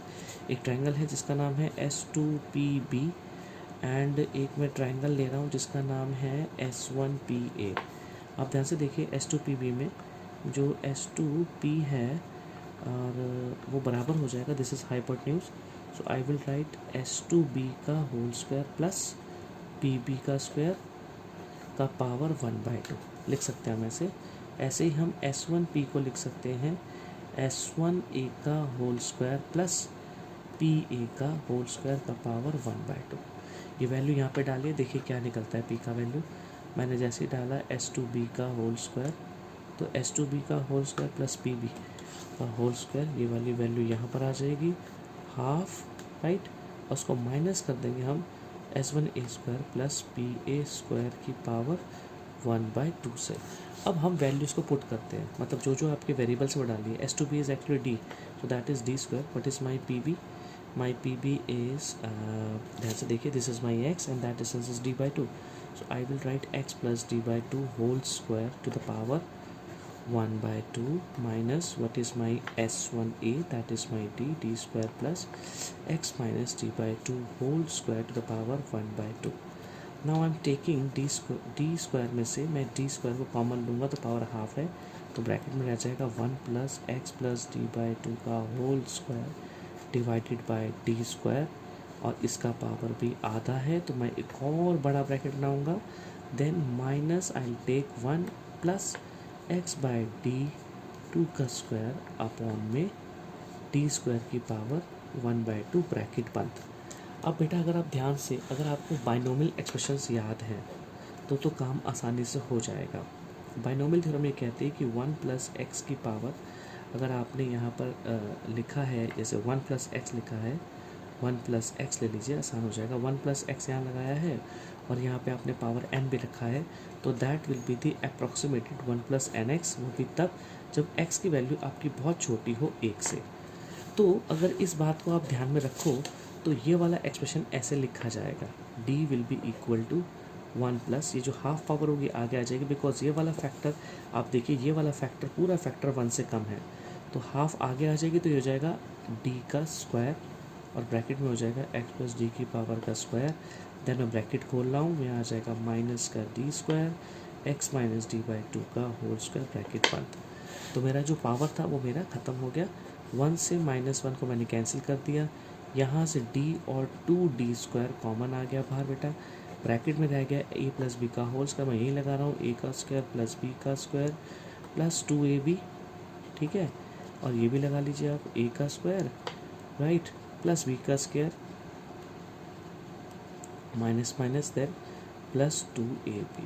तो देखो ये भी कैंसिल हो रहा है बच्चों, तो मेरे पास क्या रह गया, मेरे पास रह गया यहाँ पे 2xd अपॉन 2d, और अगर मैं ध्यान से देखूँ तो my p will be equal to, cancel होकर क्या आ रहा है, xd अपॉन में capital D। This is the value of my path difference. ये मैंने पाथ डिफरेंस का वैल्यू निकाल लिया, लेकिन मेरे को पाथ डिफरेंस अभी पहली वाली स्लाइड में क्या दिख रहा था, कंस्ट्रक्टिव और डिस्ट्रक्टिव के बारे में आप याद कीजिए। कंस्ट्रक्टिव इंटरफेरेंस का जो पाथ डिफरेंस था वो कैसा था, इंटीग्रल मल्टीपल ऑफ लैम्डा था, तो मैं उसको यूज़ करूँगा ब्राइट फ्रिंजेस की पोजीशन को निकालने के लिए। तो आइए मैं ज़रा ब्राइट फ्रिंजेस की पोजीशन को निकालता हूँ। नेक्स्ट पेज पर आ जाएंगे हम लोग फटाफट से। नेक्स्ट पेज पर क्या लिखेंगे, नेक्स्ट पेज पर हम लोग पार्ट डिफरेंस जो निकला उसको लिख लेते हैं। पार्ट डिफरेंस मेरा फॉर्मूला निकला था एक्स डी अपॉन में कैपिटल डी, ये मेरा निकल गया था। मुझे निकालनी है पोजीशन, तो मैं यहाँ पे फटाफट से डाल देता हूँ पोजीशन ऑफ ब्राइट फ्रिंज। देखो ब्राइट फ्रिंज की क्या पोजीशन होगी, ब्राइट फ्रिंज कैसे आता है, कंस्ट्रक्टिव इंटरफेरेंस से। तो for constructive interference this is the value of that and p and we have X D upon D, और अभी अभी हमने पढ़ा था ये n लैम्डा के बराबर होगा। तो what is my x, that is n capital D small lambda, this is by small d। यहाँ पर n की वैल्यू बेटा 0 1 2 3 होगी। कोई आपसे पूछता है, यदि n 0 लेंगे आप तो आपका x1 कितना निकलेगा, 0 निकलेगा 0। यदि आप n को 1 लेते हैं तो x1 आपका आ जाएगा d lambda by small d। ये क्या चीज़ है, क्या है ये है सेंट्रल ब्राइट फ्रिंज। ये क्या है आपका, ये है first bright fringe. n equal to 2 पे क्या निकलेगा जी, x2 2d lambda by small d, वो हो जाएगा हमारा सेकंड ब्राइट फ्रिंज। एंड करते करते करते xn आ जाएगा हमारा nd lambda by small d, मतलब nth ब्राइट फ्रिंज। तो हमने ये अच्छे से पढ़ लिया, ठीक है। ये मेरी कंडीशन आ गई, ये जो आई है ये हमें न्यूमेरिकल में काम आएगी। दिस इज़ द पोजीशन, क्या है ये पोजीशन है, किसकी पोजीशन है जी, ब्राइट फ्रिंज को निकालने की। अच्छा तो फिर डार्क फ्रिंज की पोजीशन क्या हुई, चलिए निकालते हैं। Position of dark fringe, position of अगर डार्क फ्रिंज की आप बात करेंगे तो वो निकलेगी फॉर डिस्ट्रक्टिव इंटरफेरेंस की कंडीशन से, जो कि मैंने आपको बताया था अभी थोड़ी देर पहले, that will be equal to 2n-1 lambda by 2 थी। आप इक्वेट करेंगे तो आपको सिमिलरली ये जो n की वैल्यू है ये मिल जाएगी कितनी, 2n-1 डी लैम्डा अपॉन में 2d। यहाँ पे जो n की वैल्यू आप लेंगे वो आप लेंगे 1 2 3, ठीक है। तो यदि आपने यहाँ पे n को 1 लिया तो मैं इसको थोड़ा डिफ्रेंशिएट करने के लिए पोजीशन को डैश लगा रहा हूँ, तो ये आपका कितना आ जाएगा, ये आ जाएगा आपका 1/2 डी लैम्डा बाई 2d। 2 तो हम लिख चुके हैं, तो फिर ये आ जाएगा 2d ऐसे। This is my first dark fringe, ये मेरा फर्स्ट डार्क फ्रिंज होगा। n इक्वल टू 2 जो होगा वो हो जाएगा 3/2 D lambda by 2। Second dark fringe, अगर आप ऐसे ही करते रहे तो आपको n डैश मिल जाएगा 2n-1 D lambda by 2d। और ये जो आप देख रहे हैं ये आपका क्या निकल के आया बच्चों, ये आपका निकला nth डार्क फ्रिंज। तो ये पोजीशन निकली है आपकी, ये डार्क की पोजीशन है। कोई आपसे पूछे कि डार्क फ्रिंज का पोजीशन बताइए तो आप कहिए 2n-1 D lambda by 2d। कोई आपसे बोलता है ब्राइट फ्रिंज का बताइए तो आप लिखेंगे n D lambda by d। तो nth ब्राइट फ्रिंज और nth डार्क फ्रिंज की जो पोजीशन है वो दोनों आ चुकी हैं। हमें क्या निकालना है, हमें निकालना है फ्रिंज विड्थ। फ्रिंज विड्थ क्या होती है, फ्रिंज विड्थ बेसिकली एक डिस्टेंस होता है किसका, कॉन्सिक्यूटिव डार्क या फिर कॉन्सिक्यूटिव ब्राइट फ्रिंज का। तो उसको निकालने का तरीका बहुत ही आसान है। तो FRINGE फ्रिंज विड्थ हम निकालने जा रहे हैं। फ्रिंज विड्थ होती है क्या चीज़, सेपरेशन, शॉर्टकट लिखूंगा मैं, separation between two consecutive bright और डार्क फ्रिंज। या तो आप ब्राइट कह लो या फिर आप एक डार्क फ्रिंज का डिफरेंस। तो देखो एक बात और ध्यान दे लेना सब लोग, जो भी आप विड्थ निकाल रहे हो डार्क की, मान लीजिए आपसे कोई बोलता है डार्क फ्रिंज की विड्थ निकालो, तो डार्क फ्रिंज की जो विड्थ होती है ना वो आपकी ब्राइट वाले का डिफरेंस होती है, ब्राइट वाले का। याद रखना ये ब्राइट है, समझ गए। और xn की वैल्यू कितनी थी, वैल्यू पुट कर लो n D lambda by small d, और ये वैल्यू पुट कर सॉल्व करोगे तो आपको ये मिल रहा है। मैं बोलता हूँ इसको आप β1 मान लीजिए, ठीक है। ऐसे ही आप निकालिए विड्थ ऑफ ब्राइट फ्रिंज। देखो तो फिर ब्राइट फ्रिंज में क्या आएगा, ब्राइट फ्रिंज में डार्क आएगा, ब्राइट फ्रिंज में आप डार्कनेस के लिए यूज़ करेंगे। डार्क मतलब ब्राइट फ्रिंज में डार्क के डिफरेंस को लोगे ना, जैसे कि जो आप फ्रिंजेस बना रहे हो ना वो ये है, देखो बेसिकली कुछ इस तरीके से आपकी फ्रिंजेस तैयार होती हैं, समझ रहे हो। तो ये जो आप देख रहे हो इस तरह बनेगी ये, सॉरी थोड़ा सा गड़बड़ हो गया। तो ये जो आप देख रहे हो दिस इज़ माई बीटा। तो ये दो देख रहे हो डार्क के बीच में एक ब्राइटनेस है, मैं इसकी बात कर रहा हूँ, दो डार्क के बीच में ब्राइट है। तो ब्राइट फ्रिंज के लिए आपने क्या किया, पोजीशन किसके सब्ट्रैक्ट किए, डार्क के सब्ट्रैक्ट किए। भूलना मत इसको, ये बहुत आसान सी चीज़ है, इसी में ही गड़बड़ हो जाती है। अच्छा मज़े की बात तो ये है कि यहाँ का जो रिज़ल्ट आप निकालने जा रहे हो वो रिज़ल्ट देखकर और अच्छा लगेगा, जल्दी समझ में भी आएगा। वैसे तो आप लोग ऑलरेडी निकाल चुके हो, बहुत सारे स्टूडेंट्स होंगे जिन्होंने अभी तक नहीं निकाला होगा, तो फिर मैं ही निकाल रहा हूँ उनके लिए। तो β1 की value D lambda by D I, β2 की value D lambda by D I. मतलब क्या देखा आपने देखा कि β1 β2 ये तो बीटा ही है, मतलब डी लैम्डा बाई डी है। आपको ये याद कर लेना चाहिए, this is called fringe width. ये फ्रिंज विड्थ का फार्मूला है। इसका मतलब ये हुआ, अगर हम डायग्राम में जाएँ तो हम डायग्राम से समझना चाहिए हमें। तो डायग्राम ये देखिए, डायग्राम में ये लिखा है कि यदि हमारा ये beta D lambda by D होता है, तो आप देखिए इस डी को आप कम कर दीजिए, डिस्टेंस यानी कि S1 S2 की डिस्टेंस को आप जितना कम करते चले आएंगे बीटा की वैल्यू उतनी बढ़ती जाएगी, क्योंकि अभी आपने क्या पढ़ा, डी लैम्डा बाई डी। आपको ये चीज़ यहाँ पर प्रूव करनी है। आप यहाँ पे क्या कर रहे हो, इसको 2 प्रूव कर रहे हो और हमने प्रूव कर दिया है। तो ये स्मॉल डी क्या है, small D is the distance between S1 S2, 2 slits के बीच का डिस्टेंस है। जितना आप कम करते जाएंगे उतना बीटा बढ़ता चला जाएगा। सिमिलरली आप ध्यान से देखिए, डी क्या है, डिस्टेंस है। अगर आप स्क्रीन का स्लिट से डिस्टेंस बहुत दूर करते चले जाएंगे तो भी आपका बीटा इंक्रीज़ कर जाएगा। बीटा मैंने विड्थ जो है, और विड्थ आपको कैसे दिखाई है मैंने, देखिए डायग्राम में ऐसे दिखाई है। अभी मैं और भी आपको इंटेंसिटी डिस्ट्रीब्यूशन कर्व के बारे में बताने जा रहा हूँ।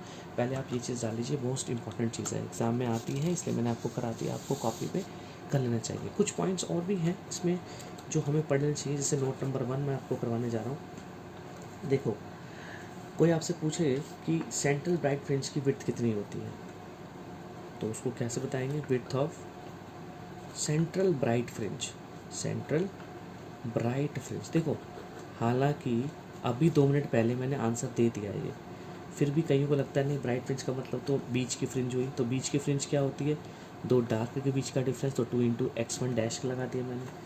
तो जैसे आप इस वैल्यू को लगा देंगे 2d lambda by small D, right, small 2d, तो आप क्या पाएंगे, बीटा नॉट की वैल्यू को d लैम्डा बाय डी ही पाएंगे। देखिए ये सेम ही आएगा। तो बीटा 1 बीटा 2 दोनों सेम है, इसलिए तो सेंट्रल ब्राइट फ्रिंज की विड्थ भी सेम निकल करके आई है, कोई डिफरेंस नहीं आया। ठीक है, तो पॉइंट नंबर 1 ये नोट कीजिए। पॉइंट नंबर 2, आपसे ये भी पूछा जा सकता है कि अच्छा ठीक है चलो ये बताओ एंगुलर विड्थ क्या होता है। अब एंगुलर विड्थ किसका, एंगुलर विड्थ फ्रिंजेस का। तो एंगुलर विड्थ ऑफ फ्रिंज को निकालने के लिए आपको जाना पड़ेगा एंगल पर। What is called angle, angle होता है आपका बेटा आर्क अपॉन रेडियस, है ना। तो अगर मैं एक छोटा सा फिगर बना के आपको समझाऊं कि मान लीजिए ये है आपका सोर्स और यहाँ पर आपने कहीं पर एक फ्रिंज बनाई है ऐसे करके, तो ये अगर ध्यान दें तो मैं इसको एंगल बोल रहा हूँ, थीटा को। तो ये वाला डिस्टेंस क्या हो जाएगा, दिस इज कॉल्ड बीटा, और यहाँ से यहाँ तक का डिस्टेंस क्या होगा, कैपिटल डी। तो what is my theta here, my theta here is beta by capital D. सबको समझ में आ जाएगा आराम से। तो बीटा कितना होता है, D lambda by small D into capital D. Capital D से कट जाएगा तो हो जाएगा small D by lambda upon small D. तो यहाँ पे अगर एक बात ध्यान से आप ऑब्जर्व करो तो ये देख पाओगे कि थीटा जो होता है वो कैपिटल डी पे डिपेंड नहीं करता है। ये बात दिमाग में डाल लो, that is theta does not depend on capital D. Capital D पे डिपेंड नहीं करता है वो, देख लो, क्योंकि कैपिटल डी तो यहाँ से एलिमिनेट हो गया। पेपर में क्वेश्चन आता है अगर हम स्लिट को स्क्रीन से दूर लेके जाएं या पास लेके जाएं तो थीटा पे क्या फ़र्क पड़ने वाला है। Theta does not depend on capital D, so कोई फ़र्क नहीं पड़ने वाला। ठीक है, तीसरी चीज़, न्यूमेरिकल के अंदर ये तीनों ही पॉइंट आपको काम में आने वाले हैं। न्यूमेरिकल जब आप करेंगे तो तीनों पॉइंट आपको काम में आएंगे, याद रखिएगा। तीसरा पॉइंट क्या कह रहा है, तीसरा पॉइंट कहता है यदि मैं इस YDSC को उठा के किसी भी पानी में डाल दूँ या किसी लिक्विड में डाल दूँ, if YDSC emerged in liquid, right, of refractive index मान लीजिए उसका n है, तो व्हाट इज़ माई बीटा, भाई हमारा बीटा भी n टाइम हो जाएगा। मतलब मेरा जो नया बीटा डैश होगा वो बीटा बाई n हो जाएगा। समझ में आ गया क्यों हो जाएगा, बिकॉज मेरा जो लैम्डा डैश है ना वो लैम्डा बाई n हो जाएगा। समझ गए, तो जो भी रिफ्रैक्टिव इंडेक्स होगा उससे आप डिवाइड कर देंगे, तो डिवाइड करते ही आपका आंसर आ जाएगा।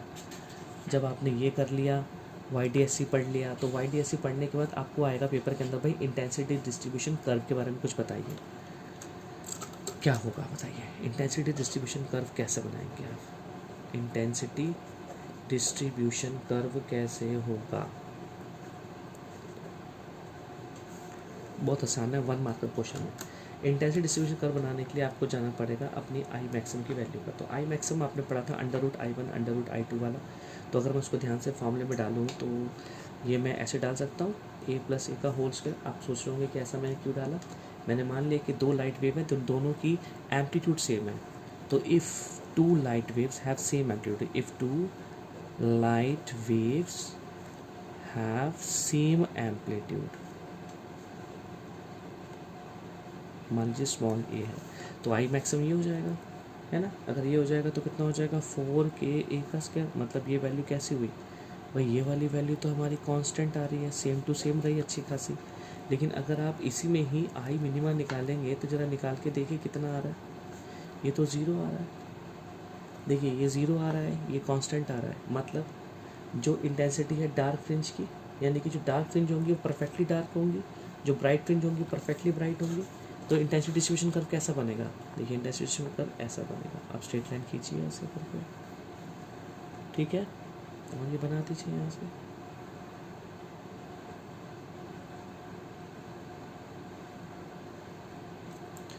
सब बराबर की बनाइएगा, आपके पास तो पेंसिल रहेगी, आप पेंसिल से बराबर की बनाइएगा, ठीक है।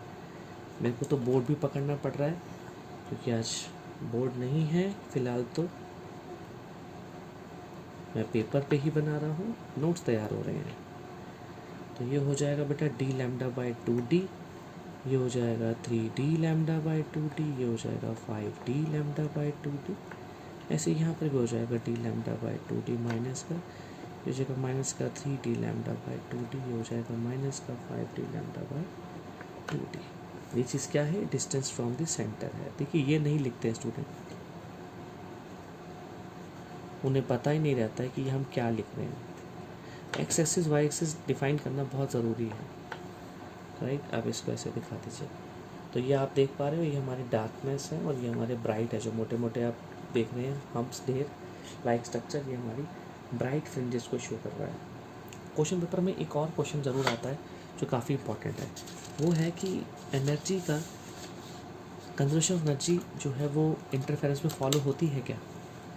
तो इसके लिए भी आपको आंसर आना चाहिए, क्योंकि इंटरफेरेंस के अंदर लॉ ऑफ कंजर्वेशन एनर्जी कैसे फॉलो हो रही है वो भी समझ लीजिए। तो conservation of energy in interference, देखिए क्या हो जाएगा। इन इंटरफेरेंस, मैं शॉर्टकट में बताऊंगा, मार्क्स में मिल जाएंगे आपको। इंटरफेरेंस में जो भी आई मैक्सिमम होता है ना बच्चों, वो डायरेक्टली प्रोपोर्शनल होता है किसके, A1 प्लस A2 के होल स्क्वायर के। मैंने अभी भी आपको बताया ये बात। और आई मिनिमा जो होता है that is also proportional to A1 minus A2 का होल स्क्वायर। तो अगर आप यहाँ पर एवरेज निकालो इन दोनों का, तो आप ये निकालोगे A1 प्लस A2 का होल का square plus A1 minus A2 का होल का स्क्वायर डिवाइडेड बाय 2। आप इसका एवरेज निकालो। जैसे ही आप इनका एवरेज निकालेंगे तो आप ये पाओगे कि ये आई एवरेज प्रोपोर्शनल आ जाएगा A1 का स्क्वायर प्लस A2 के स्क्वायर के। देखो ध्यान से, I average A1 square plus A2 square के प्रोपोर्शनलेट आ जाता है। बहुत ध्यान से समझने की ज़रूरत है, इसमें कोई भी वो एक्स्ट्रा टर्म नहीं आ रही है। यानी कि जो ये आई एवरेज आती है ये साधारण A1 square plus A2 square को मिला के बनती है, मतलब कोई भी एक्स्ट्रा टर्म नहीं लग रही, मतलब ये जनरल एल्यूमिनेशन के बराबर है। जनरल एल्यूमिनेशन का मतलब क्या हुआ, अब देखिए अगर मान लीजिए कोई इंटरफेरेंस नहीं होता तो क्या होगा, if there is no interference, अगर बच्चों इंटरफेरेंस होता ही नहीं तो क्या होता बताओ। तो आपका आई सिंपल होता ना, I1 प्लस I2, मतलब I1 प्लस I2 का मतलब क्या होता कि ये चीज़ प्रोपोर्शनल होती किसके, A1 का स्क्वायर प्लस A2 स्क्वायर के, राइट। और ये I क्या होता, which is same as I average. तो देखो इंटरफेरेंस होता तो आई एवरेज की वैल्यू A1 का स्क्वायर प्लस A2 का स्क्वायर के बराबर थी। इंटरफेरेंस अगर नहीं हो रहा है तो भी I1 प्लस I2 मतलब प्रोपोर्शनेट है A1 square plus A2 square के, प्रोपोर्शनेट आ रही है ना। तो इसका मतलब क्या हुआ, there is no violation. So there is no violation, कोई भी वायलेशन नहीं हो रहा है। There is no violation of the law of conservation of energy. Energy का कोई भी वायलेशन नहीं होता इन इंटरफेरेंस में, यानी कि एनर्जी कंजर्व करती है। समझ गए, एनर्जी यहाँ पे कंजर्व करती है। इसके अलावा ये थोड़ा सा मैं बता रहा हूँ, ये OFC लिखूँगा मैं, this is out of course है, ये कंटेंट पे नहीं है, बट आपको आना चाहिए। जैसे I1 और I2 का रेशो मैं बता दूँ तो ये आपने अभी भी सॉल्व कर लिया, तो A1 बाई A2 का होल का स्क्वायर हो जाता है। कोई व्यक्ति अगर आई मैक्स को आई मिनिमा के साथ निकालना चाहता है तो वो इस फॉर्मूले से निकाल सकता है। बहुत आराम से निकल जाएगा इनका रेशो। और अगर मैं इसको a1/a2 लिखूं तो भी कोई हर्ज नहीं है, तो मुझे नीचे भी लिखना पड़ेगा a1/a2 - 1 का होल का स्क्वायर। और a1/a2 को हमने एक नया दाम r दे दिया। यहाँ पर जो r है वो a1/a2 है, ठीक है। तो ये एक नया फार्मूला बन गया। इसके अलावा एक चीज़ तो आपको मैंने ये और पढ़ाई, एक और चीज़ देख लीजिए, स्लिट विड्थ के साथ देख लीजिए। अगर आप देखें स्लिट विड्थ W1 हो और एक हो W2, दोनों का रेशो अगर आपको निकालना है तो वो उन्हीं के ही इंटेंसिटी के रेशो के बराबर होगा। और ये मतलब एम्पलीट्यूड के रेशो के स्क्वायर के बराबर होगा, मतलब r के स्क्वायर बराबर होगा।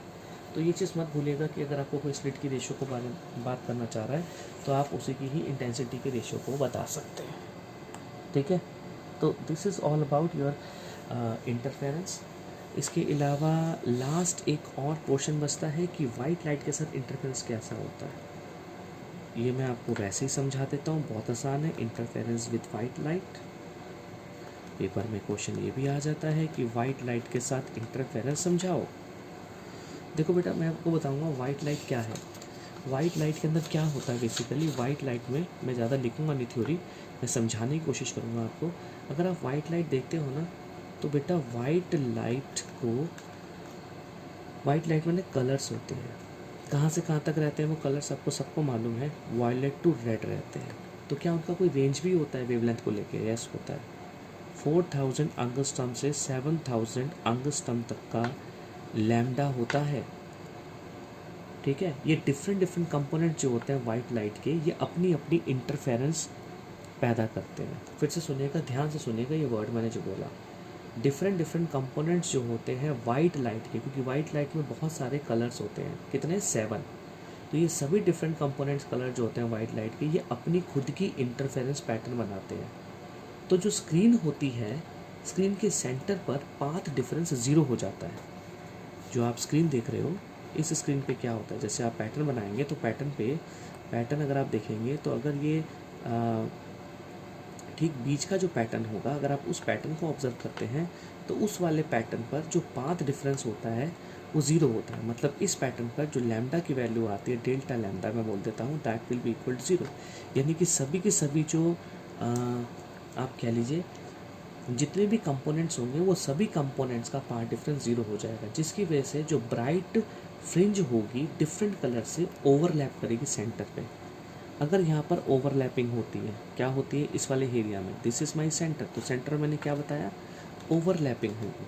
किसकी ओवरलैपिंग होगी भाई, इसके अंदर मैं क्या बता रहा हूँ, ओवरलैपिंग होगी। ओवरलैपिंग किसकी होगी, ओवरलैपिंग ऑफ डिफरेंट कलर्स। आप मुझे बताओ, अगर ओवरलैपिंग डिफरेंट कलर्स की हो गई, डिफरेंट कलर्स की अगर ओवरलैपिंग हो जाएगी सेंटर पे, तो कलर कैसा होगा, that is we have white. तो आपको वाइट मिलेगा कहाँ पे, एट सेंटर पर। यानी कि वाइट लाइट के साथ इंटरफेरेंस में जो सेंट्रल ब्राइट फ्रिंज होगी वो वाइट नज़र आएगी सेंटर पे। बट क्योंकि बीटा जो है वो प्रोपोर्शनेट होता है किसके, लैम्डा के, तो यहाँ पर जो पास वाला जो आपका जो सबसे पास का हिस्सा होगा वो आपका कैसा नज़र आएगा, वायलेट नज़र आएगा, समझ गए, क्योंकि उसका लैम्डा बहुत कम है। तो क्लोजेस्ट फ्रिंजेस जो होगी सेंटर पे वो कैसी होगी, वायलेट होगी। और थोड़ा दूर जाते जाते फ्रिंजेस का कलर कैसा होने लग जाएगा, रेड होना जाएगा।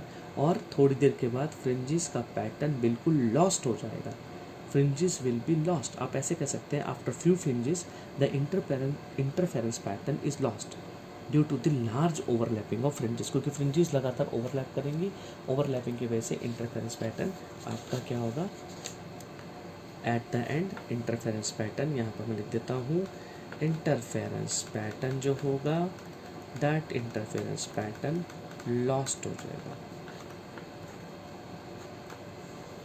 तो मैंने इसको बहुत सारे वर्ड्स में नहीं समझाया, कुछ ऐसा समझाया ताकि आपको याद रहे, ग्रामेटिकली समझ में आ गया तो आप लिख पाएंगे ठीक है। ये बीटा जो है वो डायरेक्टली क्वेश्चन टू लैम्डा है, ये रिलेशन हमने कहाँ से देखा, beta is equal to lambda by D से सीखा।